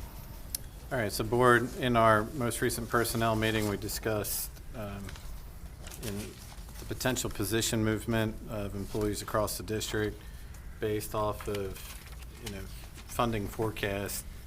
And just to remind people, since 1999 to the current time, you had about 7,438 students on the 10-day count. This year, you had just over 5,400 students. PRC 001, which is a state allotment for paid teacher positions in the state. In the fall of 2019, you had 298, and this year, in the fall of 2024, you had 251, and we are now projected, and correct me, Ms. Potts, if I'm incorrect, that for next year, the state intends to grab 6.89 away from you as well. So looking over 6 years, you have a potential loss of 53.29 state-funded teacher positions, which is aligned to the overall ADM for your district. And so those in the audience who may not know, the state of North Carolina funds teacher position based off of total number of students in the district, not total number of students in a school.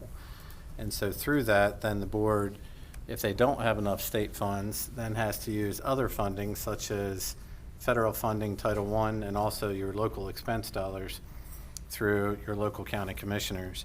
And to that, since the fall of 2020 to the fall of 2024, which would be school year 25, which you're sitting in now, based off of what you've requested in your local funding for need, not wish, but need, to what you've actually been granted in local funding is about a $6.525 million deficit. And so, in fact, you have gaps. Now, over time, you've been able to utilize some of your ESSER funding, but this is not ESSER related. Your ESSER funds closed out previous, and those positions had closed out as well.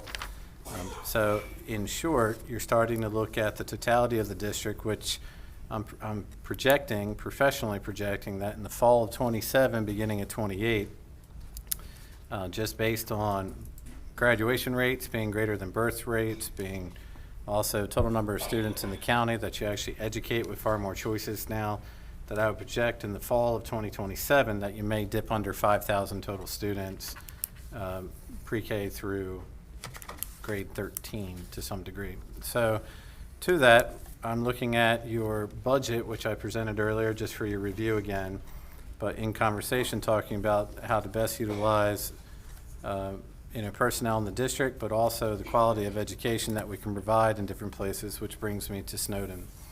So Snowden Elementary School, and no superintendent ever wants to make such a recommendation, but in the opportunity to best educate a child, looking at the totality of fiscal impact versus the totality of state teacher-funded positions versus what your forecast may be in order to receive county funding, I'm respectfully asking the board to consider the downward trend of Snowden Elementary School with 122 students this year, projected to be roughly 108 next year, and potentially close to under 100 within a year or two after.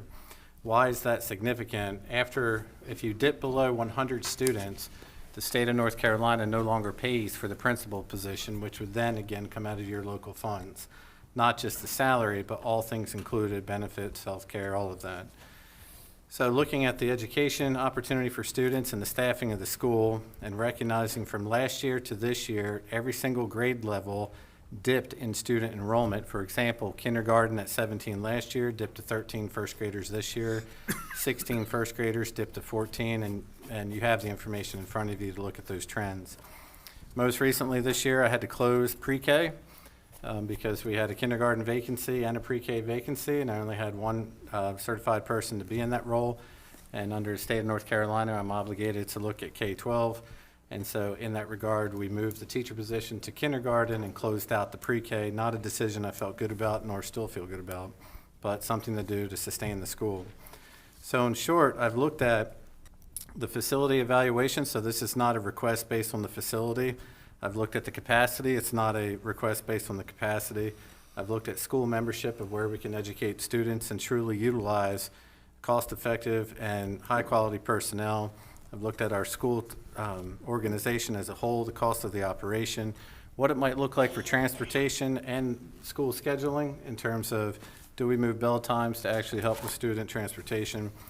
In terms of alternate uses for the facility, I would suggest none at this time and lean on your efforts for that. The effect of diversity, I look at how our students, all students, are impacted by this, and also what quality education that they would receive.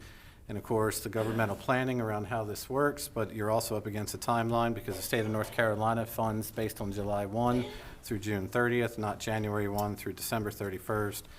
And so in the closing procedures of Snowden Elementary School, I'm asking the board to make a tentative decision to close Snowden Elementary School and allow students at Snowden Elementary School to transition to Chocowinity Primary School and Chocowinity Middle School for school year 26.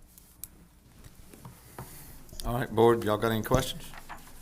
I've got a comment. Go ahead. I can't support that path, and I can tell you why. A lot of us in this community that have lived here, we know how things were in Richland Township. We also know how things are now. At this time, we're dealing with how things will be, and that's an important thing to think about. I don't think it is appropriate for me to implement actions that will affect the future of Richland Township negatively. Further, back in 1999, when we were approaching the Southside High School merger, people had concerns about the distances many of the Richland Township students would travel then. Generally, at that time, I remember I was a community member then, generally people determined that it would be all right for high school age students, but they would, and this was the consensus back then, but that we would never do that with young children. Now, 26 years later, here we are, proposing that very thing. Looking at straight line distances involved in this, and when I say straight line distances, these are the small numbers, because a bus route or where you are in a community can vary. So we're talking about numbers that are at least 35 miles from Chocowinity to Hickory Point, 34 miles from Chocowinity to Jarvis Landing, 34 miles to Indian Island Road, 33 miles to South Creek, 31 miles to Campbell's Creek, and that can vary a great deal as to where you are in that Campbell's Creek area. 28 miles to Royal, 27 miles to Idalia, 26 miles to Aurora. Even Edward, Bonnerton, Small, Prescott, Core Point, Crystal Beach, and Neville Creek are at least 20 to 25 miles away. Outside of Richland Township, affected households outside of the township, but are still on the bus route, to put it into context.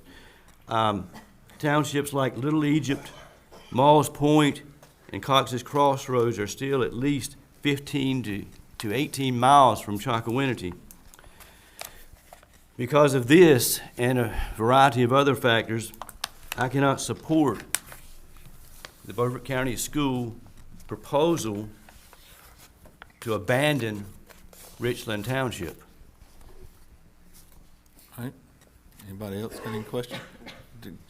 Stacy? I do. I look at Snowden and I see a community, and if anyone knows anything about me, I love Beaufort County. And to just abandon, it's what it feels like, and I really do not want them to feel that way. You know, we do have the data. Dr. Cheeseman, thank you. We see what everything is. We know that we can put them in a higher grade school by transporting them. But I just feel like we should give them a chance to see if there's any other organizational resolutions that they can come up with to help their school and their organization and help us keep them on board. Because, we're talking about home life and small kids. And just working with pre-K and working with DSS, I don't think anybody on this board understands what that could mean for that part of Beaufort County. All right.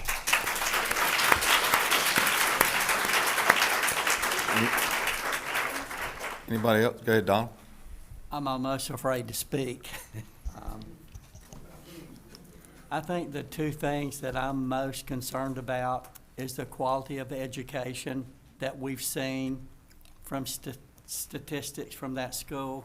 I feel it would be better to provide a better quality of education from the schools that I think we're looking at possibly that they would go to. And in addition to, from what we're understanding too, this would save a lot of staff and other teacher positions getting cut. So those are the two main decisions that I'm concerned about, the quality of the education and the saving of teachers and staff. I would like to address that. And I've been so torn about this, and Charles, I've been so torn about this, but I have my convictions too that I believe in, and those are two strong ones for me. So I guess that's what I've got to say. Charles, you're next. I'm sorry, I was looking at Donald, looking at you. Go ahead. Yeah, it's like across the universe. I know a lot's said about Snowden and the scores and all, but as the whole board knows, Snowden in the last 2 years has raised their school scores 7 points. That's old news for us, but you probably know it too out there. But beyond that, it has to be said that it's a shame, and some of this was alluded to from other comments tonight, it's a shame that more of us have not experienced the efforts of the school improvement team at Snowden. I've seen it. It's both impressive and commendable what they are doing, particularly this year. This staff is working well beyond the call of duty, and students, here's where it's exciting to me, because I've worked in this myself with them. The students have bought in, and that is a beautiful thing to see for an educator. So there's a lot of potential there, and I'm not ready to give up yet.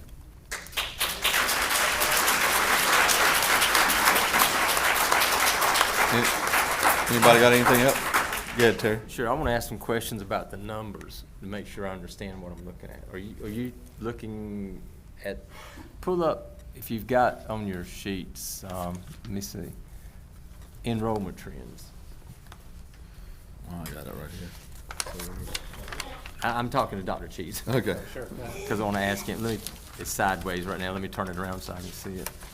So when I look at 2020, 23, 24, what I'm looking at is a file that goes from 2017-18 up to current, but let's just, like the last couple of years. So when I look at a 2023, 2024, just pick one, pick third grade. It shows a 20. Yes, sir. This year a 15. Yes, sir. Am I correct? Yes, sir. Okay, because your last year's third grade would be this year's fourth grade. Yes, sir. So based on that, and I'm showing only 8 in kindergarten this year, so everything moves up one grade level. Next year, wherever you're at now, I'm assuming everybody moves up. So when you show that we have currently, this shows 8th grade having 18. As of month 2 of the year. Right, right. Well, because we haven't got the end of the year yet. Yeah, But right. typically, looking at all the others, it changes somewhat, but the trends are still there. Yes, sir. And I'm basing what I'm getting ready to say on trends. Yes, sir. So as the 18 will move out, we're assuming they will be on to the 9th grade and head up to South Side Yes, or sir. wherever they end up going. Yes, sir. And all the numbers switch a grade. So Yes, when sir. you say that you have a projection of 107, was that was a number? 107, 108. 100. Would it hurt your feelings if I said I disagree with you? No, sir. Okay. You've disagreed with me in the past. Okay. And probably in the future. Because the way I'm looking at this, you have, if I'm looking, in other words, this grade last year doesn't go to this grade. Yes, This sir. grade goes to that grade. Yes, sir. This grade goes to that grade. Right. And when I look at the numbers, I'm gonna just start low and first grade or kindergarten. We went from 17 to 13. Yes, sir. Then the next grade, you went from 16 to 14. Yes, sir. 21 to 14. Yes, sir. 20 to 15. Yep. 18 to 10. Yep. 17 to 15. 13 to 12. 21 to 18. Every single grade level So dropped. every single grade level is, you're losing. Yes, sir. So when you look at where you're at this point in time here was 119 to 122, which is kind of where we've been Yes, at. sir. If you've experienced the same trends that this sheet shows that we've experienced from 1, 2, 3, 4, 5, 6, 7, 8 years, Yes, sir. it's really not, and I'm not advocating closing your school. I'm giving you facts. You're talking about something here that really Dangerously close. is out of your control. Correct. You're not suggesting closing the school.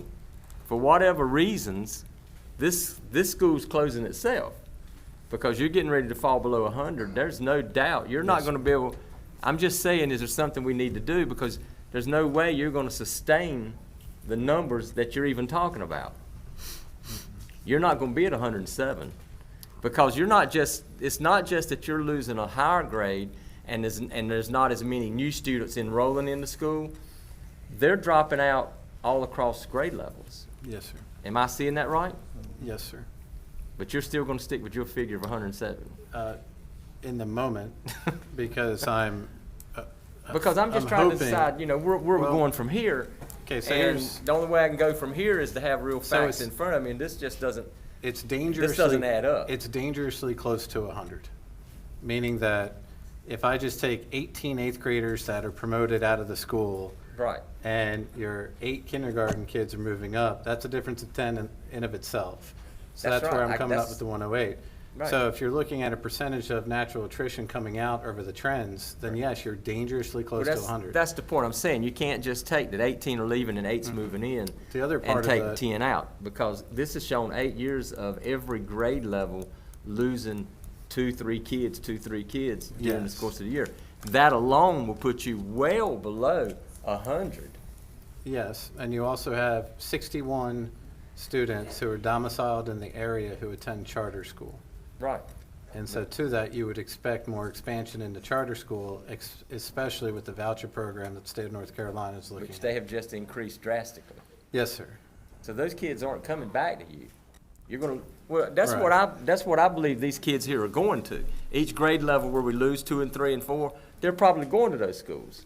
So all I was saying, not to disagree with you, but when you're asking us to base a decision based on 107, if you look at the trends, At best. you're gonna be down at 90. You're gonna be well below the state level of 100. Stacy's next. And then what would be our recourse at that point?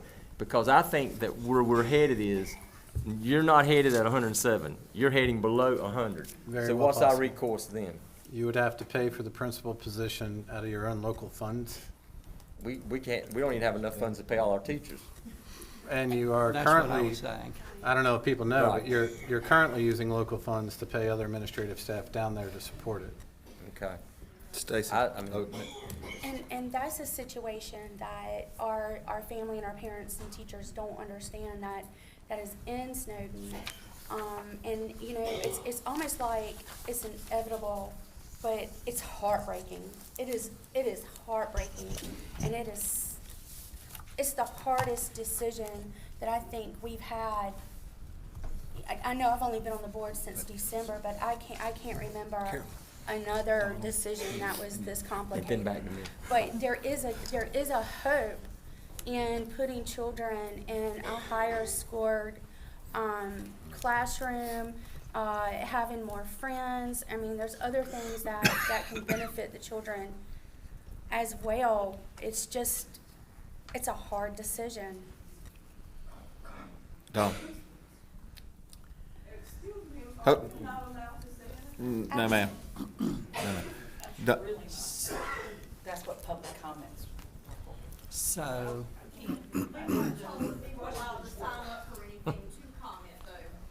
That's just the way a meeting is run. Yeah. Donald? I had one thing I was gonna say, but it lost me, or ask, but it lost me. The other thing is, would it make any difference, going to would it make any difference? I mean, we're voting on this tonight. Would it have any impact to to wait on the county commissioner funding request? Would that have help in any way? This is Are a we talking about tentative numbers? decision. This is a tentative decision for him to charge Dr. Cheeseman with exploring the closure of Snowden, to come back with a bus riding, the whole plan. Right. It's my understanding we're not voting to close Snowden tonight. No. If we vote that way, that's not what's being said. Because the I plan. may end up voting, if someone makes the motion to do that tonight, to give him, I want you to go get me more facts together. Can I I just explain want the you to go process? get the facts and bring me more things back. Yes, sir. Do you mind if I jump in real quick? Yes, sir. Go ahead, and then we'll go to All Gary. right, so the board has been provided the school closing procedures relating to the public schools of North Carolina dated January 2019. All board members have received that. So in short, in order to close a public school in North Carolina, the board must be provided the information of which they have received. They must make a tentative decision, yes or no, and that tentative decision is essentially to close the school, but under General Statute 115C-72, it will require local Board of Education to then hold public hearings prior to the closing of school. That's what you're voting on, meaning if you say yes, then I set up those hearings, I go to their community, you may go with me, but in short, the hearings are to provide information, answer questions, establish any type of criteria to work with people, also to talk about the reactions and their opinions, and to bring that data back to you as a board. That doesn't happen in a week. It happens usually over a month, month and a half. And so to your question, I can answer, your county commissioner's budget meeting is May 20th. Right. And so this process will be, if you vote yes tonight, will be coming to closure towards that date, before or after. But on the other side of that is, if you voted no tonight, then you need to absolutely come up with another fiscal solution. Right. So, Understand that. in even May 20th, they don't vote on their budget until June. Also, the county commissioners don't. Even though our budget request presentation is May 20th, they don't vote until June for their budget numbers. Gary. Okay, I just want to make a. I'm making sure I get my rounds. Okay, just want to make a comment. This is a heartbreaking situation. I grew up in a community like this. I had 16 people in my class when I graduated. And not only that, but my father was the principal. So this is tough, but what we have to be concerned about is the quality of education that these students deserve. And I think we can justify that by moving them into schools that can provide them more programs, more services, and more teachers to service them. That's it. Did anybody else on the list? Daniel's next. Yeah, I just wanted to make sure that everybody in the audience here understands this is a tentative decision. If we move to do so and vote to approve tonight, to start looking at different options. There are several of you in the crowd that have shared your concerns tonight. I think each and every one of us share those concerns. It's with a heavy heart that we even have to have this conversation. But if we do move to have this tentative decision, it will open up opportunity for community forums for each and every one of you to come out, bring your children, bring your community members to advocate and to communicate with the superintendent as well as board members how you guys feel about it, just as you've done here tonight. So we totally understand. These are really hard decisions we're facing, but it comes down to data that we can see, and obviously we have to take into consideration each and everything. So just make sure that you do understand there will be opportunity for you to speak to this board as well as the superintendent about your concerns and how you feel. So I'd like to add something. That's true. This is a tentative decision, and there will be other hearings, but just don't lose sight of the fact that this tentative decision is the first step of a required process for closing a school. I agree. Go ahead, I want to go after you. Can I go? Yep, I'm sorry. Go. That's okay. First of all, this young man that teaches music has won my heart because he's homegrown. okay? Thank you. And you haven't heard him sing yet. You guys agree. I have a feeling he's as good at singing as he is at teaching singing.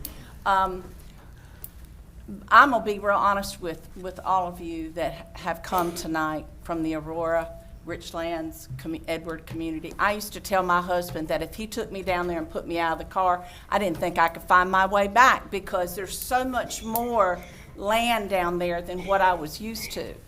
With that said, I have been physically ill all day thinking about this because you are an important part of Beaufort County.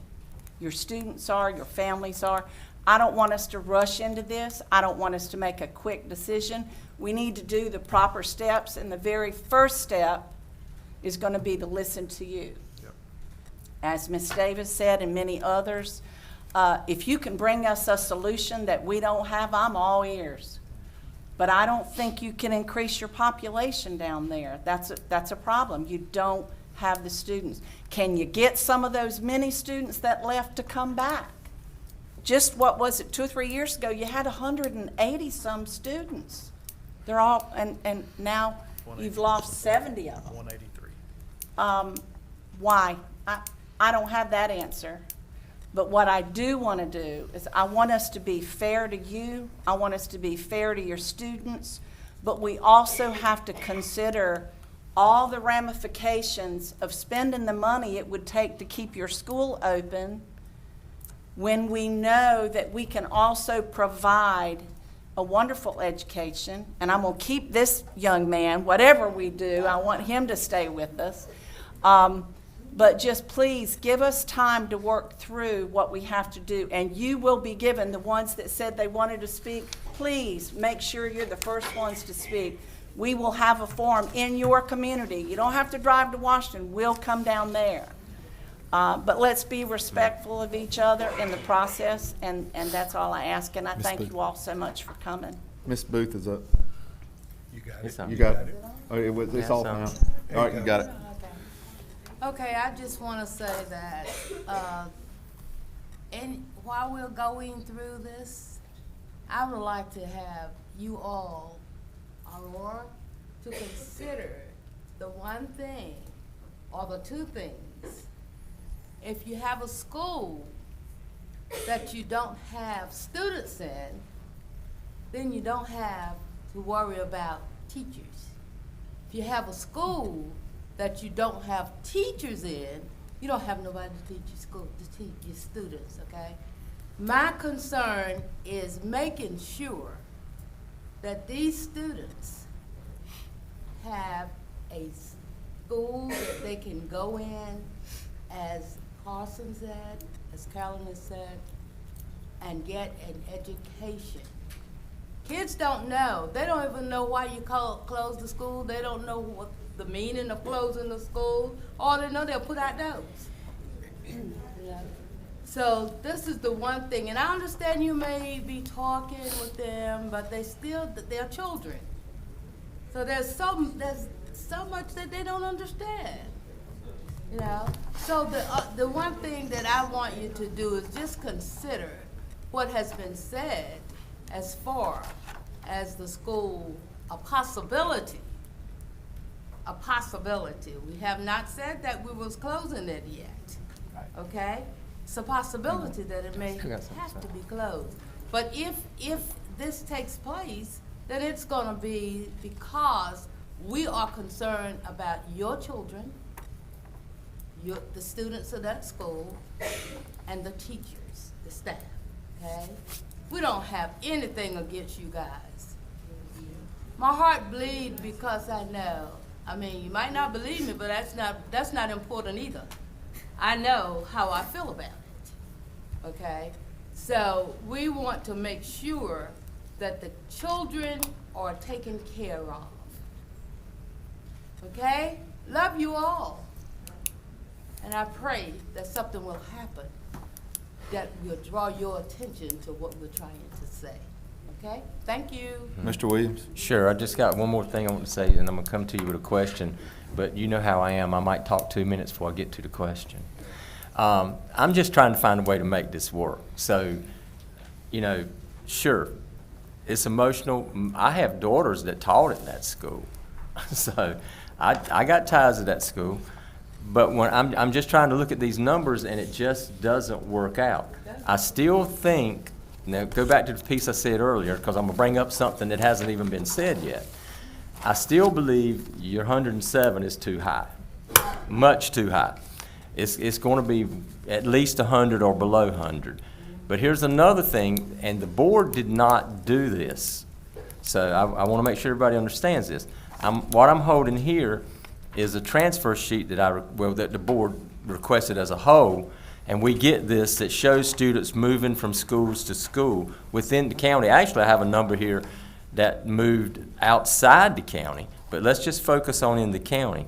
And we don't go down and pass out transfer sheets and tell people to do this.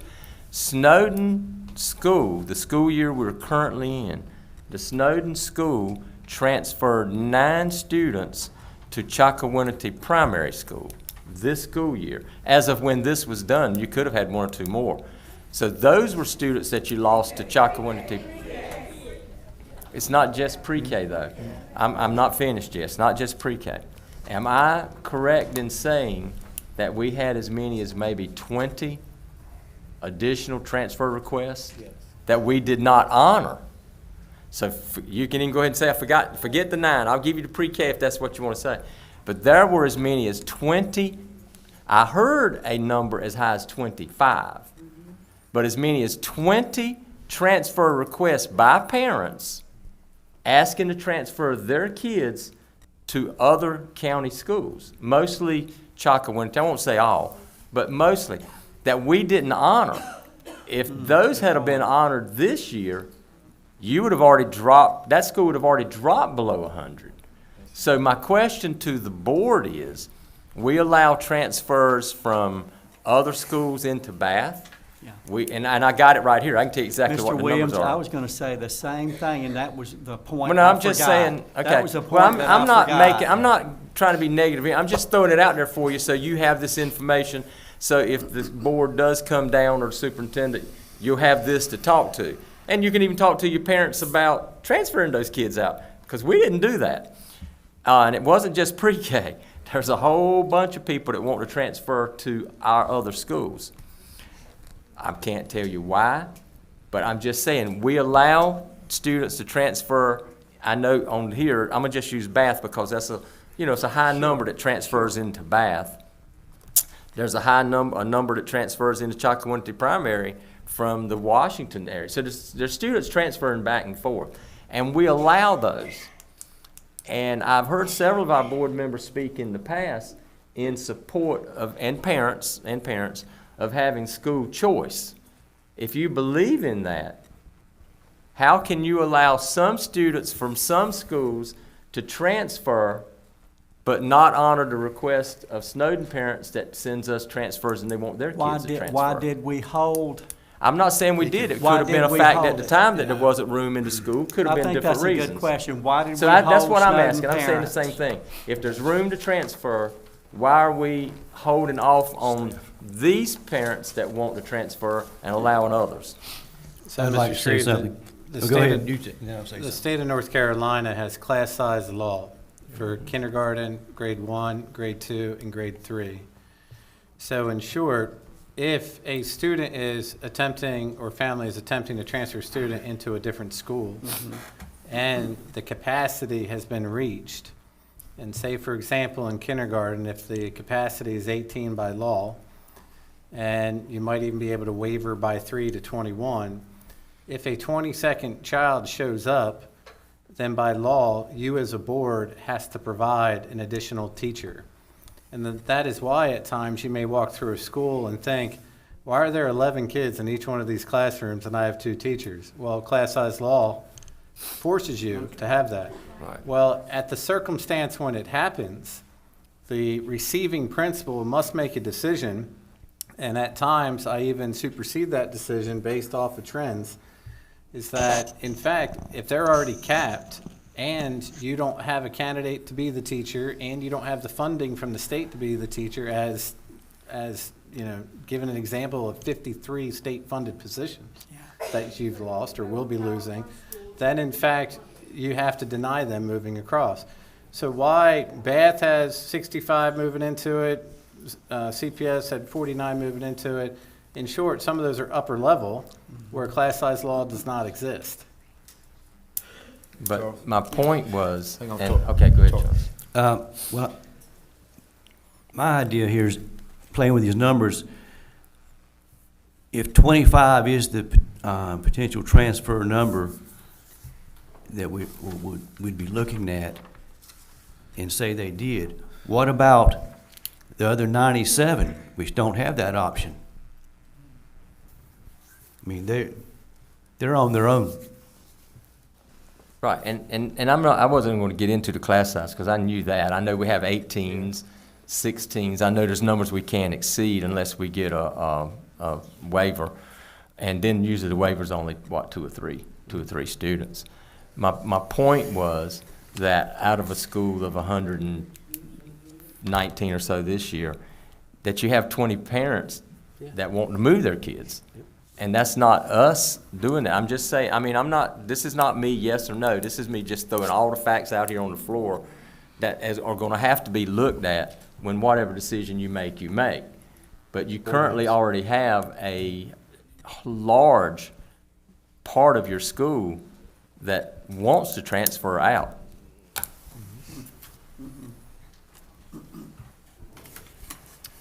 This is on the board, on the docket as an action item for a tentative, to charge Dr. Cheeseman with starting the process, with coming back to the board, with a plan and going down and holding, informational meetings. Call for the question. There's no Call for the question. There's no motion on the floor. Oh, there's no motion? I'm sorry. Make So a you gotta have motion. Huh? Make a motion. Yep. Did you make the motion? I'm making a motion. All right.